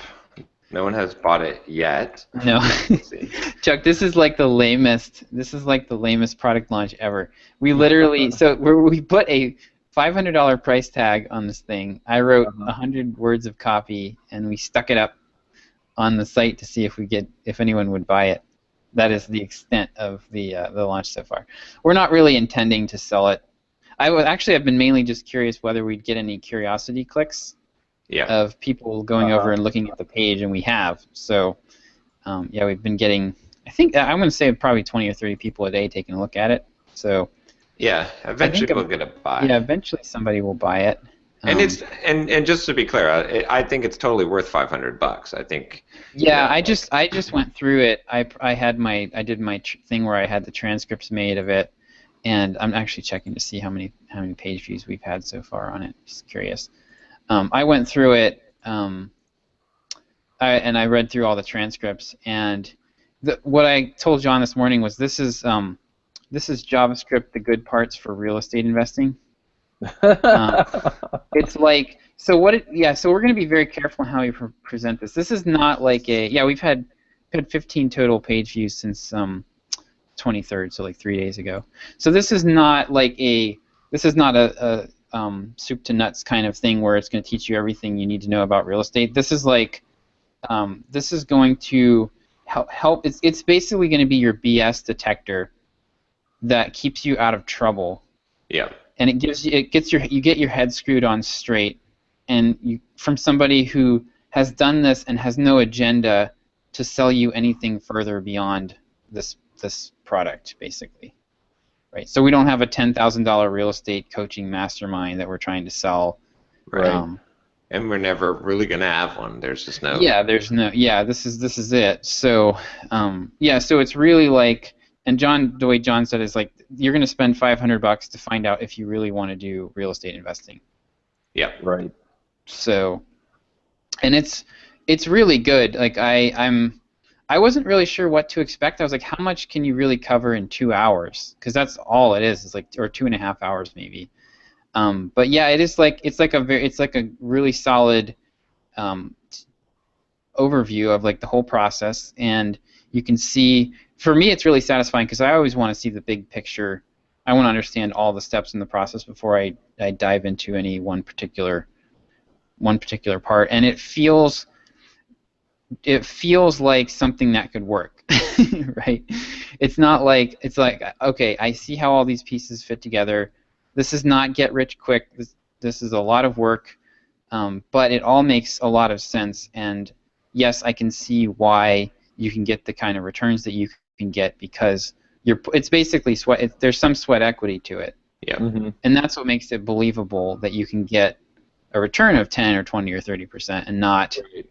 Not 5% like what I'm getting on my investments right now. So yeah, so I'm pretty. I think I knew about probably half of this just from talking to John and hearing him speak at that the now legendary lost dinner at the conference. Yeah, we should have recorded that. Yeah, we should have recorded it. But yeah, so I kind of knew a lot of where he was coming from with it. But it all, yeah, I'm pretty excited to see what we can do with it. I'm actually tempted now to put together an email course. We weren't really planning on doing much to push this, but I'm kind of tempted now. Because there's John, actually the main reason is he drops these little clues about all these stories. Like, oh my goodness, some of them just sound like they're amazing. Like, oh gosh, like so apparently John tried to be his own property manager for the first property, and like he had to he was like beating on the door because the rent was late, and they were like, go away, come back tomorrow. There's so many. It's cool because it's like there's like physical realities to this stuff that isn't the case in a lot of other types of things I write about. So like it's like a sitcom, right? I mean, like the scenarios set themselves up. And like somebody had carbon monoxide poisoning and died in one of the units near yours, and like there's just so many stories. Like if it can go wrong, it will go wrong type of stuff. Yeah. And I actually think it would just be fun to write, and I think people would really enjoy it. So I don't know, we'll see. I might do it. I just recorded a story, a real estate story, because people were asking about it because I had mentioned it in another video. So I just recorded one about when my house got gutted remotely when I was trying to sell the house, and then the buyer backed out. Oh, gosh. That was a fun one. But yeah, there's a ton of stories in there. And I think what we'll do is we'll eventually do a full launch and sell it. Like we need some bonuses and stuff, like some spreadsheets to go along with it, the kind of things to put a whole package together. Mm-hmm. Yeah. And then some of the parts, like I think this is like the core of it, and then we need to, like we talked about with the wiki, we need to zoom in on some of the pieces. I think having a look over my shoulder session where you talk about how you evaluate a property and figure out if it's a good deal or not would be awesome. Yeah, that's that would true. be honestly that alone would probably be worth $500. Mm-hmm. What would be cool is like while we've got it up right now is we'll eventually get some purchases, I think, and not with that much copy. Well, you can add a little bit more. Yeah, I'm gonna write about like a 2,000 to 3,000 word sales page for it. So. But once we have that and we have some sales coming in from that without us doing a full launch, what I'd like to do is individually contact each one of those people that makes the purchase and basically say, hey, what more could I help you with? What would have been more valuable? And basically say, look, I can't promise I'm going to give you what you're asking for, but there's a real good chance that whatever you're asking for right now, you're going to get for free. Mm-hmm. And that'll get them to respond, right? Because they're like, oh, if I could have a spreadsheet, okay, done. You're going to get it. You've already paid the $500. You're going to get all the stuff that we're going to release with the bigger package. That'll also keep the refund rate down on that. Mm-hmm. And then we can basically put together the pieces from people that really bought the course. What was missing? What did they need? And that can be our bonuses that we can create, and then we can do a full launch and have all that stuff. And I really like that. Yeah, I think the key. So one thing I'm probably going to bring out in the sales page is why are we pricing? This is 2 hours of video. Why are we pricing this at $500? And part of the reason is because we want to scare off. We want to scare off everyone who wants a quick fix solution type of deal. Right. So we're actually looking to only get people that are going to have the right mindset, because John's approach is a very long-term, slow and steady wins the race approach, and so we actually want to weed out anyone who doesn't have an investment mindset. Yep, exactly. Yeah, because this is an investment itself. And it should be easy positioning too, because like there's real estate courses around like $2,000, $5,000 range. Yeah. And up. So. Yep. But yeah, that'll be cool. Yeah, but lamest product launch ever so far. So. But we'll have to see. We'll have to see. Again, I think this might be an interesting way to do it. Is to get the initial customers and then talk to them and see what they want, so we can build something that will be perfectly. We have an interesting advantage in that we can do. Basically, we're doing a pilot launch with it, right? And we can do it this way because we probably have enough traffic to make it work. Yep. So any Entreprogrammers listening that want to buy the course, you can find it now and you can buy it, and then you can tell us what you want, what's missing, and you'll probably get it, right? Honestly, if you provide good feedback. Yeah. So as it is, it's worth the $500 for sure. Like I don't think you'll watch it and be like, oh, that was a waste of money, but we can add more to it for sure. So. Yeah. I'm kind of curious, what process do you go through for a launch? We need to iron our process. We need to develop a process. Yeah, because we're gonna have these. We have like ideas. Like I think Josh and I both know how to do a launch, but we don't have like a documented. This is a simple programmer process for doing a launch. Yeah, I'm working on something very similar where I pulled together some kind of resource for. This is how we do a launch for a conference, and this is how we do a launch for a digital product. Right. And, so, yeah. I mean, conceptually, like from my perspective, the way I tackle it is I am writing an evergreen email course. Yeah. And I want my launch to be an evergreen email course. So, so that's going to go on the bottom of the Plinko machine when I'm done with it. And that's how I did 5 Learning Mistakes. I wrote, like, with 5 Learning Mistakes, I wrote probably 2/3 of the emails were ended up in the email course, and I had a couple that were. I had to transition. I had a different way to transition people into it because they hadn't signed up for something about how to learn quickly.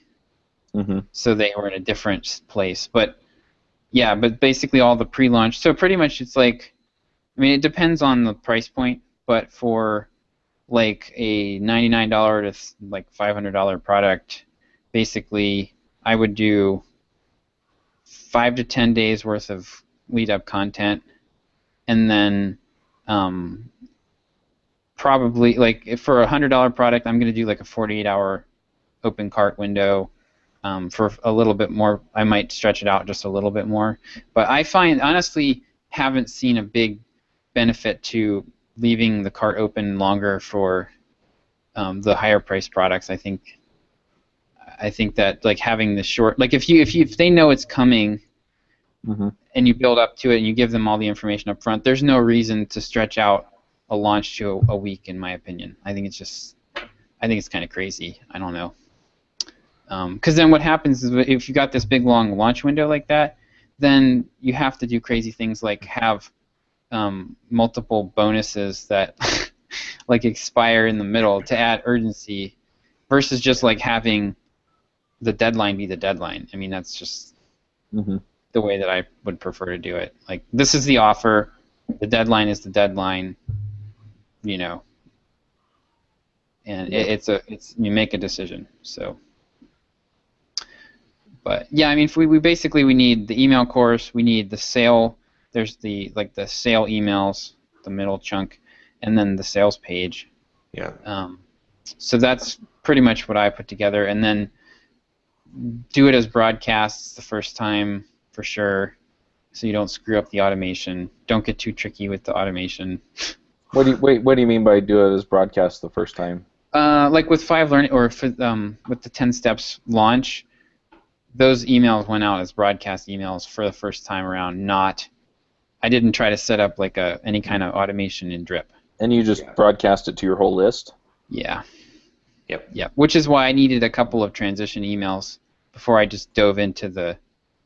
It was a little bit of a different way of coming into the emails that made up the course later than if you had signed up for something specifically about 5 Learning Mistakes. So you basically let folks know that they're going to be getting more email from you than normal for the next week? I didn't even do that. I need to go back and look at what I actually did. But I mean, you can give people the option to opt out. There's nothing wrong with that. although you might end up losing some people that would have bought. Like a lot of people will say, hey, if you don't want to get emails about this, I'm doing this product launch. If you don't want to get emails about it, just click here. Easy way to do it. To Yeah. be honest, like, Yeah, So, well, I mean, what's the have point of some having them on your balls. list, right? Yeah. Yeah, Then Settle actually tells immediately, people to unsubscribe. yeah, that immediately telegraphs you, I'm going to sell you some shit that's not valuable, right? Yeah. If I wanted to Mhm. launch something, I want to be like, look, you are missing out in life if you don't get this thing, and I believe in it, and it's really important, and it's so important that I'm willing to risk losing people because you got to have this. If you can't sell it with that kind of, then you shouldn't be selling it at all. If you got to say, well, Right. I like you guys, but now I'm going to, excuse me while I slip into something a little more comfortable. If this makes you uncomfortable, you might want to leave the room right now. You can't be like, No, I'm that putting makes on the sense. slick persona now. All right. How often guys. can you pull this then? I wouldn't do a launch more than like once a quarter. I think it depends on your niche. Yeah. But I mean, like once a quarter at most. And I think for most people, it's going to be hard to put together a launch and really any more than twice a year. Mm-hmm. So I mean, we haven't done one this year, really. Yeah. So Yeah. we've got a couple coming up here at some point soon. Yeah, we're gonna move into product creation phase here. We're gonna have a bunch of all kind of back to back that are going on. So, I mean, we kind of did a launch. We did like Dan Martell's thing, and that didn't really, that was sort of a launch. And we did another. What was the other partnership one that we did that just? We did the Bluehost one. That didn't go well. Yeah. Like sell your own. You got to sell your own product to your list. Yeah. Yep. But I've seen some people that like launch like every week or like once a month they have some kind of thing and they do okay. Yeah, if you've got to have a lot of new blood coming onto your list really to do that. Like digital marketer Ryan Dice's group, like they can do that because they're doing a lot of paid advertising and they've got a huge amount of churn on their list, new people coming in. Well, and they've also got a bunch of rabid buyers too, right? Because they have some people that buy every single thing that they launch, right? Because they just want the stuff. It's a junky market. It depends too. Like it's like I mean, consider like your favorite fiction writer, right? If they launch a new book every month, you're going to be happy about it. You're going to be like, yes, this is awesome. I can't wait till next month when they sell me something again. And it seems like such a weird, like from a seller perspective, it seems weird that people would be like that. But from a buyer perspective, you understand there are stuff like, yes, Super Mario Brothers 17? Yes! I get that shit. Halo 20, and there's people that are like that. Yeah, so. That's like your top 0.5%. Yeah. I don't know. I think it's bigger than that. I think it's a decent chunk of people that like your stuff. They want you to make more stuff so they can buy more stuff, right? I mean, think about like any kind of hobbies that you have or things that where you're like, give me the latest iPhone. Yes, do it. Make another one. Yes, right? but you probably wouldn't. You wouldn't personally buy a new one every month. Not a new iPhone. Not a new iPhone, but I would buy a new piece of content from my favorite author or whatever there's a difference between obsoleting a thing I think and like an upgrade versus versus new content, new stuff. I want to give it to me, so. So one thing that I'm wondering about though is that I have a conference every month or next year will probably be closer to every other month. Mm-hmm. That I'm trying to launch, and I don't want to do, I don't want to drive my list away by selling them all the time. Well, I think if we talked about this earlier, if you are segmenting and doing a more, you can have like a light version and a hardcore version where you've got, you let everybody know about Conference X, but you really only push it to this one group of people, and then they get a break while you push it to the next group, and that way you're not, every month is not like exactly you sending out 10 emails hammering people. Yeah, that makes sense, and that's kind of what I was planning on doing anyway. So yeah. So I think the symptom would be probably just people start to fatigue and like you notice that your open rates. I don't even know that your unsubscribes would go up that much. It would be more like your open rates would just drop, and people just kind of stop responding. Yep. I got another question for you. I've been prefacing the subject lines of all of my emails with square bracket, this is a great question. Yeah, Should I stop doing that? So I'm actually testing to see. Yeah. I'm actually doing some tests right now to see if that helps or hurts. And my take on it so far, I mean, it's early on the tests yet, but my take is that it hurts. If you're writing, like if your subject lines, so if I like to write these really personal-looking, provocative, potentially provocative subject lines, that completely destroys the effect if you have square brackets, Yeah. Dev chat. It's okay. So like one example, right now I have all of the emails in 5 learning mistakes prefaced with 5 learning mistakes with the square brackets, except for email number 2, the subject line of which is "You're fired." And that one gets high open. That one gets a crazy high open rate because of the subject line. And if I'd put the square brackets in front of it, it would have completely destroyed that effect. Right. So I'm testing right now. I'm testing name of course in square brackets. I'm also testing day X of Y in square brackets. And I don't know. I think it kind of depends. My preference is going to be just doing the bare plain subject line here on out. I think kind of leaning that way, but I was wondering. You're the email whisperer, so it's one of those where it's like I think it doesn't. I think if you have a mediocre subject line, it doesn't seem to hurt. But if you've got a good subject line, I think it would hurt. Yeah. Okay. So I'd rather test 3 or 4 different subject lines and find one that's good, that's really good. Versus I don't really buy the theory that the consistency. I think that the consistency leads to blindness. Yeah. More often than it leads to. Makes it easier to filter. Exactly. Yep. Yeah. And I mean, you already have your name, right? Your name is the consistent factor in the email, so that is my take. Yeah, if they really want to set up some kind of filter, they can do it on your email address. Exactly. So we also launched this week. I finally finished the the train wreck rollout of the new 7 reasons why you're underpaid as a software developer. Email course. And why is it a train wreck? Well, this is the one. It was a slow-moving train wreck because I tried to automate it. I think I talked about this last week. I tried to automate it prematurely, and I didn't write the whole thing up front, and I was trying to roll it out as I wrote it to get myself motivated. Which that part of it worked, but it ended up causing so many other problems with the automation that I was building.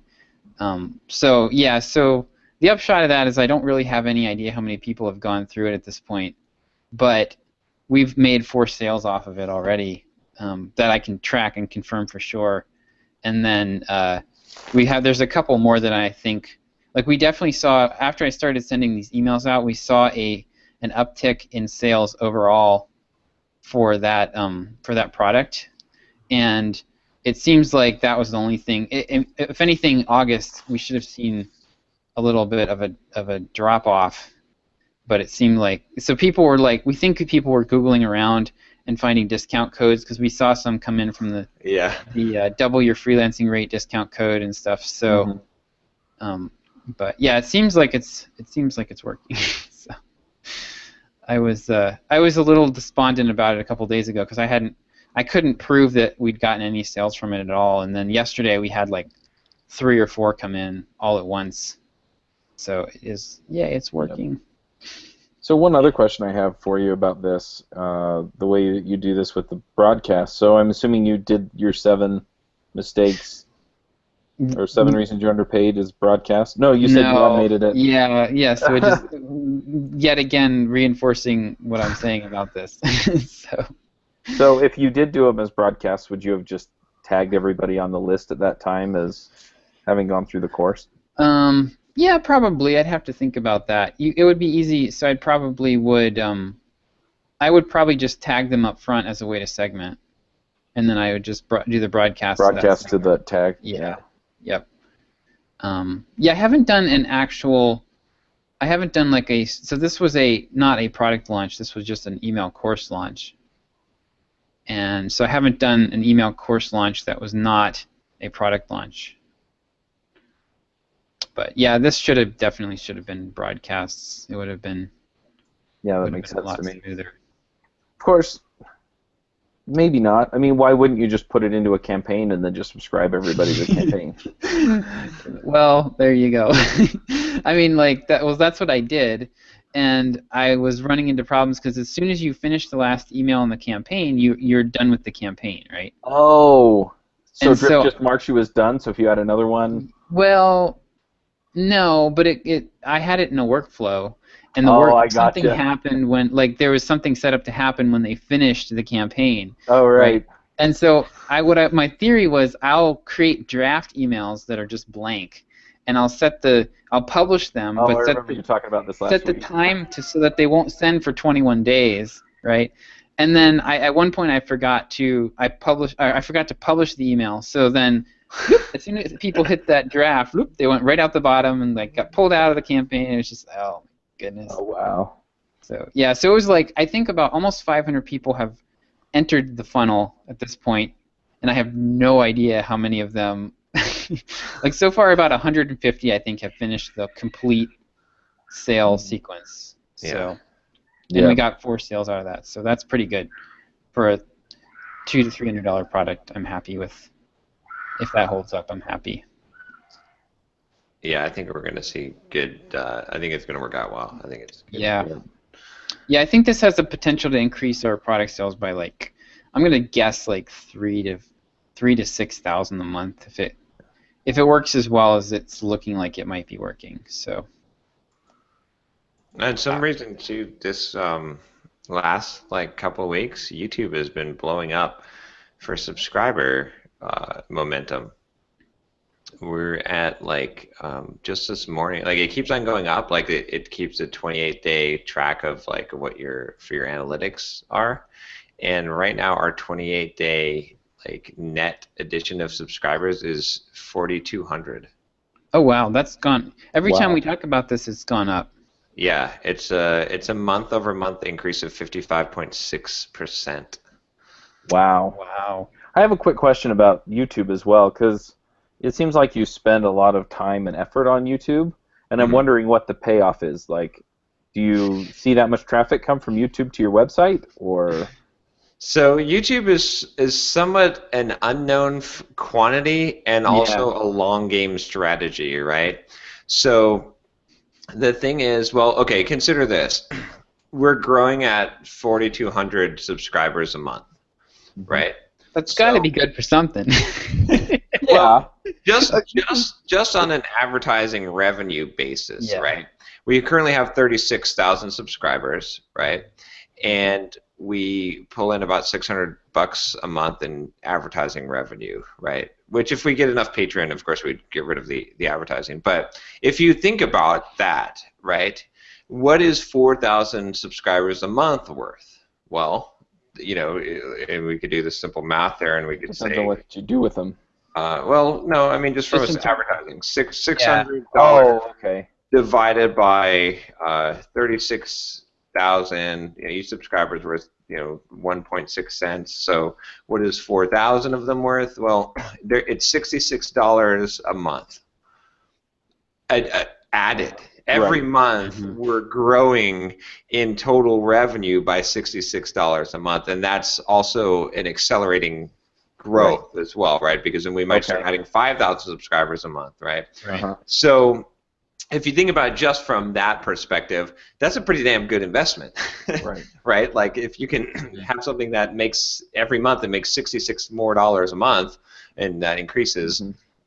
But I think that YouTube itself is such an engagement platform that it creates super loyal fans. So we don't have like a perfect, like a great way to track. Eventually, I think it'd be nice to have a better way to track it. And I don't know if we can ever really have it. I think it may always be some kind of an unknown quantity, but the feel I get from the interactions I get with the community and the audience, and walking on the street, and sometimes people saying, "Oh my gosh, it's John Sonmez. I watch your YouTube videos." That kind of thing makes me think that it's extremely effective.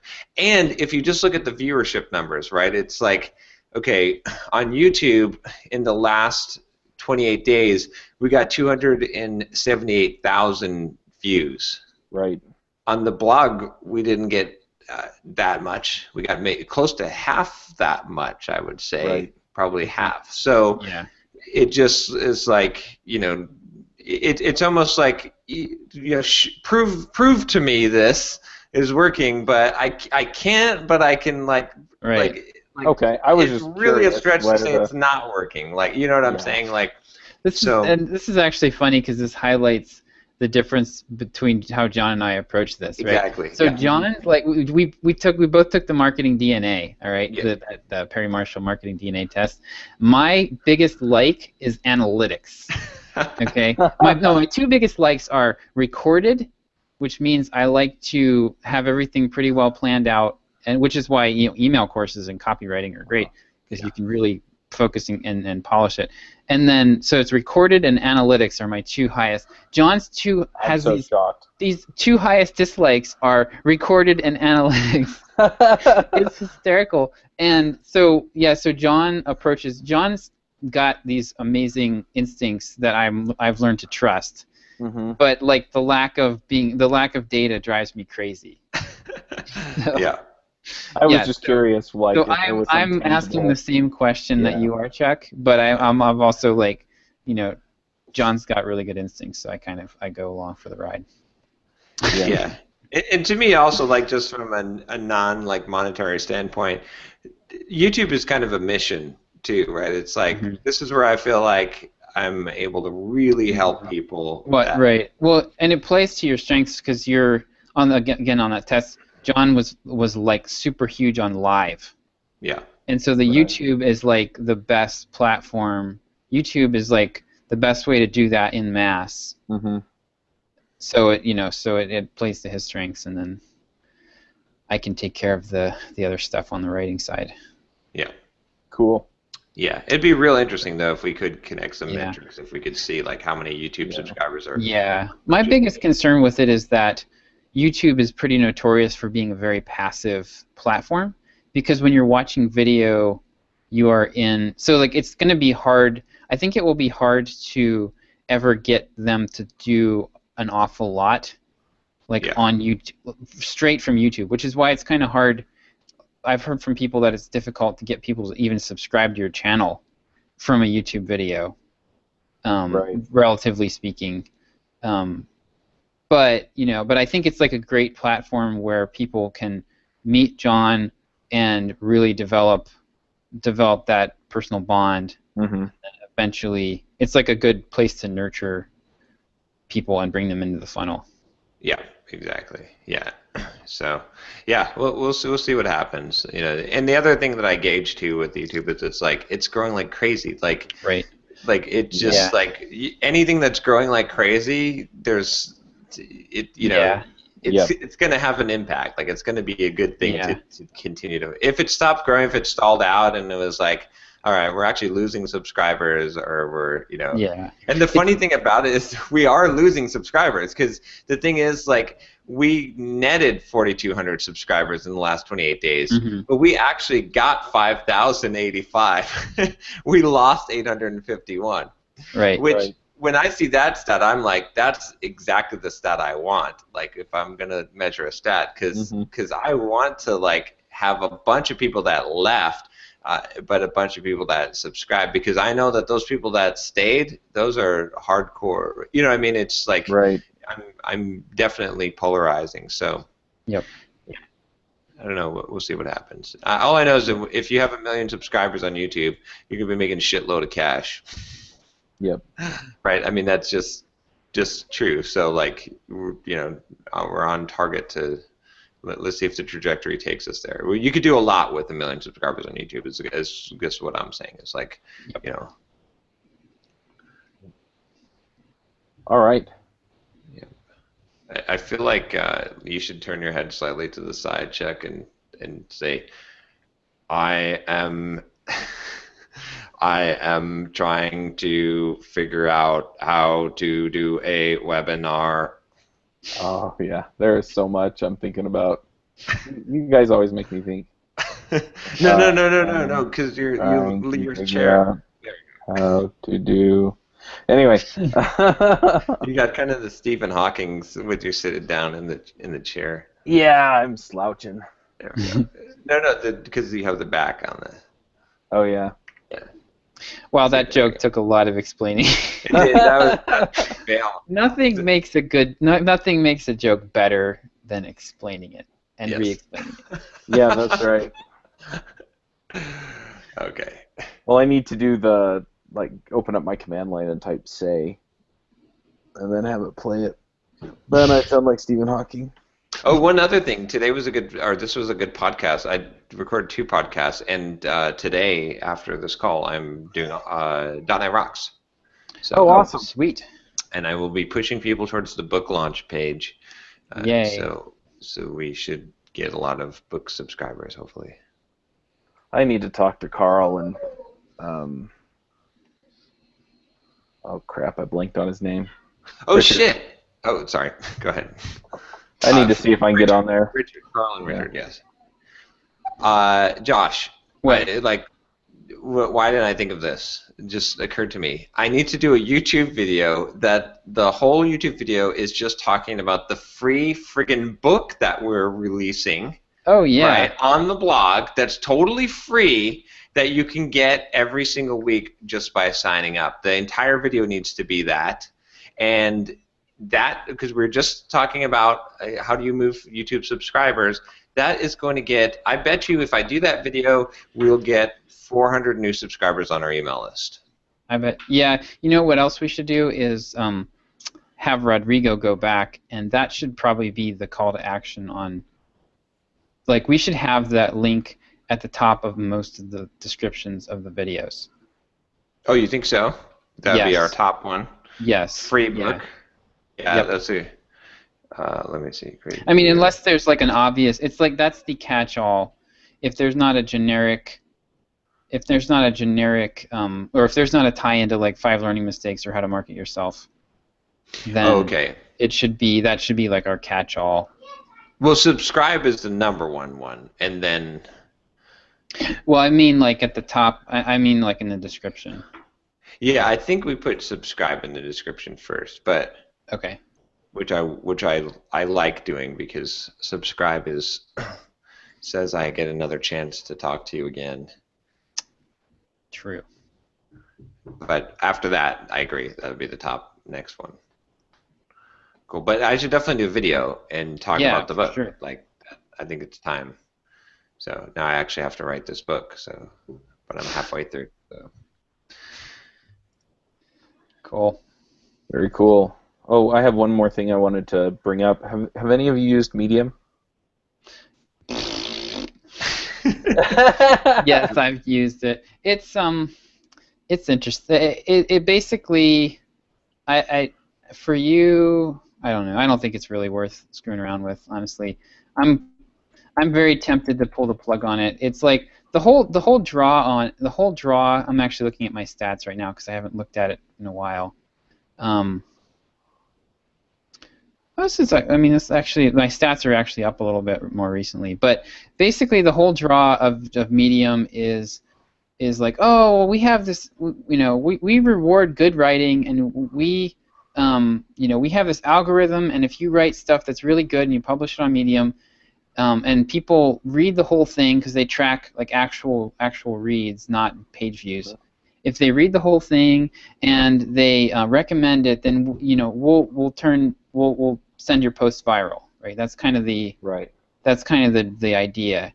Well, I have been publishing on there for about 2 months, or two to 3 months, of all my daily emails, and I get pretty high read rates, and some of them have gotten quite a few recommendations, and I get no I get no traction. I mean, basically, my highest post in the last 30 days got 27 views. Oh wow. And this is after this. Keep in mind that so when you sign up for Medium, they're somehow connected to Twitter, so they will import all of your Twitter followers and basically make them your Medium followers. Oh, interesting. So I have, let's see here, followers. Let's see. I don't know, but yeah, I have like 7,000 followers, something like that. So I should at least get some traction. Yeah, here we go. Profile. Yeah, I've got 3,900 followers on Medium, and now granted, a lot of those are going to be garbage because I did the follow-unfollow thing on Twitter, but there ought to be. I didn't start from zero, and I ought to be getting some traction, and I don't know. The certain things I've seen, like things that work really well are posts about how to market on Medium. That's a good topic. I've seen some case studies. On Medium, I'm interested about learning how to market on Medium. Yeah. There we go. It makes sense. Yeah. I really wanted to like it, and I was hoping it would help me. Now for what I'm doing is I just publish all my daily emails on there. I have Aaron do it. I even had him write a custom call to action for me, where he just goes in like links to one of my blog posts at the end, so I get a few click-throughs, and I occasionally get a subscriber. Like the one thing I'll say about it is if people read and click through to my site, they are definitely a lot more likely to actually subscribe to my email list because they get a pop-up right away, so I don't get a lot of click-throughs, but it's like the subscribe rate is something crazy, like 25% or something. Right. So, but yeah, I don't think it's and you'd think marketing would be one of the topics that would be more popular on there, but you could check out and just see what people are publishing around tech, but I don't really think it's worth any appreciable amount of time. Yeah. Yeah. I had so I had lunch with one of my hosts for one of my for React Native Radio, basically. So the guy that runs that on devchat.tv, he posts a lot to Medium, and he was saying that he was getting a lot of traction. So well, I mean, if it's something that techies are following, it might be worth it. And it would be good to look at what he's doing and see how topical this stuff is and how similar it would be to what you are going to be putting out. But definitely use it as a secondary. Yeah, it's distribution, not. I wouldn't do custom writing for it. I wouldn't be surprised, Josh, also if Medium uses some algorithm to see if it's already been published. They don't really discourage that, though. Yeah, but they might not make stuff go viral that's not unique. I don't know. Yeah, I think I've tried it both ways, where I tried publishing it at the same time. Yeah. So they wouldn't really have a chance to do that. So I don't know. The promise of all of these, like basically every social media platform has gone to this algorithmic approach, like Twitter did recently. And what I've found is that it basically just completely buries pretty much everything you do, and that it puts it's like the 80-20 thing, only it's on steroids. It's like basically there's like 1% of stuff gets seen by everybody, and the other 99% gets seen by nobody. And so you either have to. It's pretty much impossible to hack the algorithms. So your choices are either don't participate or produce 100 things and hope that one of them goes viral. Right. And so I've published 100. I think I've published more than 100 articles on Medium at this point, and like 30. I think the best one I ever did was the pop-ups suck. I think I got like maybe 60 or 70 views on that post, and that was a good post. Yeah, so I'm better off just running a blog on devchat.tv. Yeah, and if you do syndicate it to D-Zone, I think, is probably better, or InfoView. But like D-Zone, I was just looking, just as we were talking, they picked up one of the book chapters, the technical skills you need to have as a software developer, and they've been retweeting that like every week. They've been tweeting that post because we got a lot of traction on it. It's got 36,000 views on it on D-Zone. Oh, wow. So, and I've got a bunch of posts out on D-Zone. They have permission to republish my stuff on there to syndicate it, and I get pretty decent. There's definitely been a lot of posts that have gotten a lot of views. So that one is probably going to work a little bit better for technical on it. I mean, there's a bunch of them that have like 7,000 views, 4,000 views. Medium seems like it's more lifestyle and cultural stuff and politics. Yeah. There's audio. That's what I've observed. I did.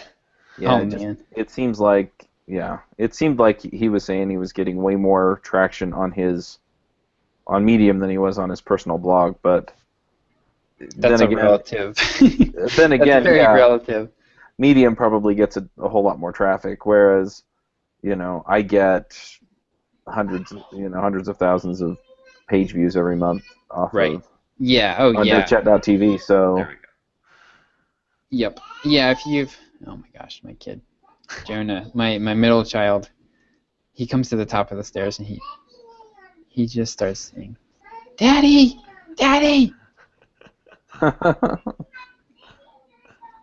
guess we should probably wrap this up here. Probably. Yeah, I got Josh going on Medium, and off we went. Rant over.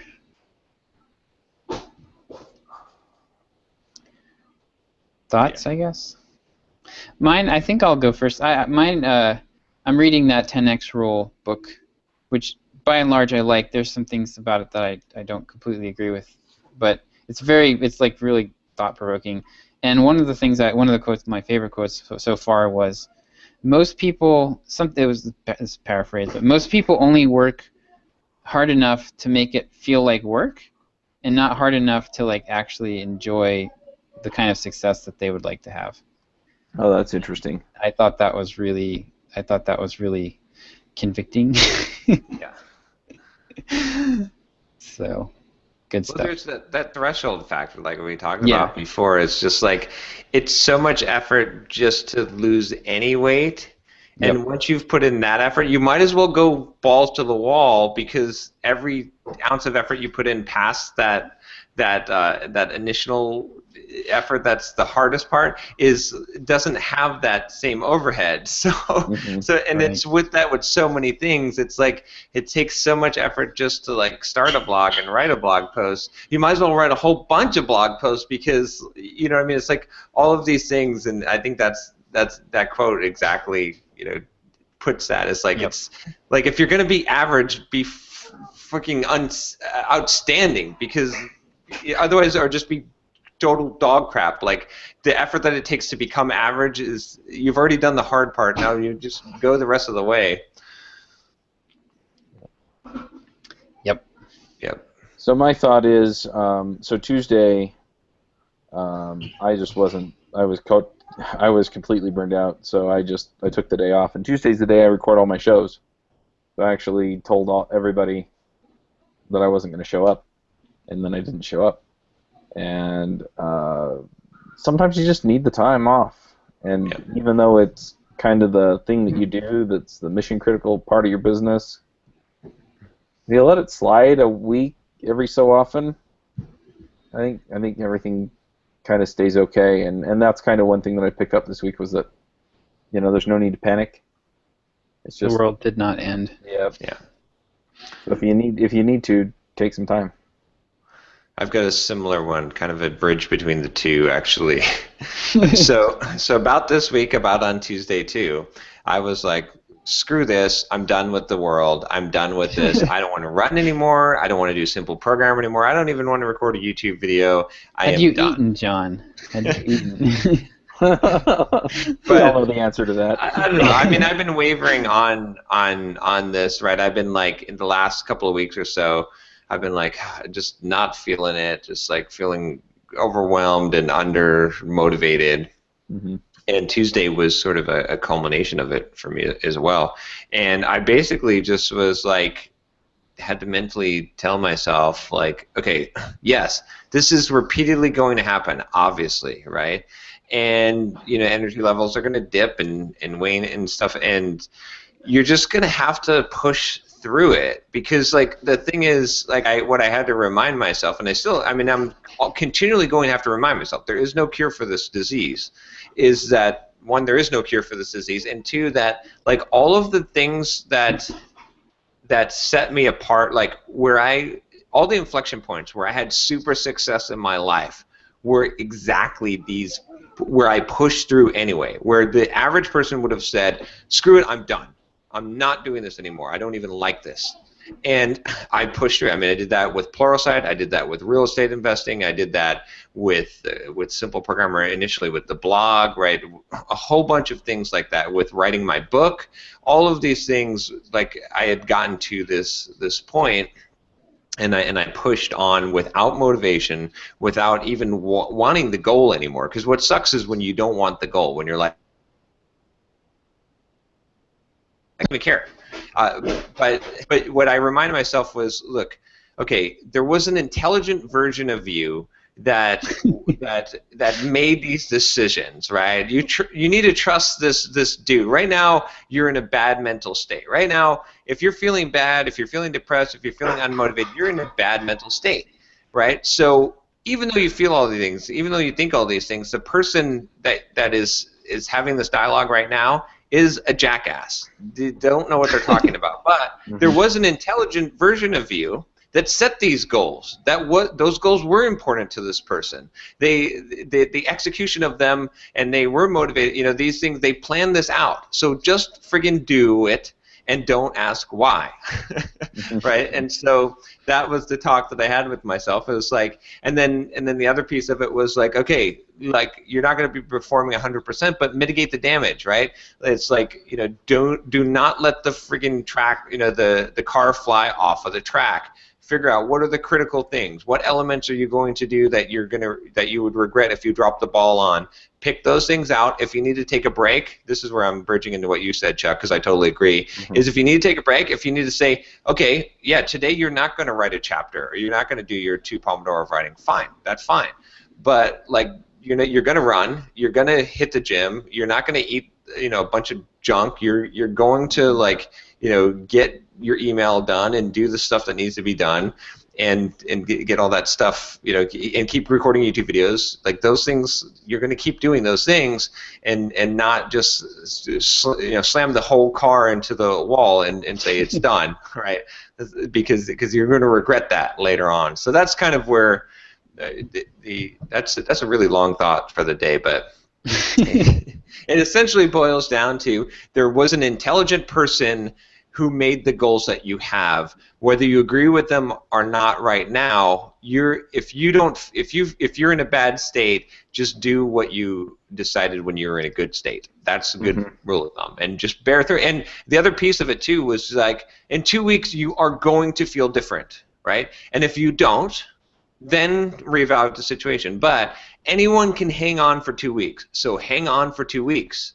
And this is like, and the reason, and so many people, when I give this advice, they're like, oh, you have you're bipolar, you have depression, you have whatever.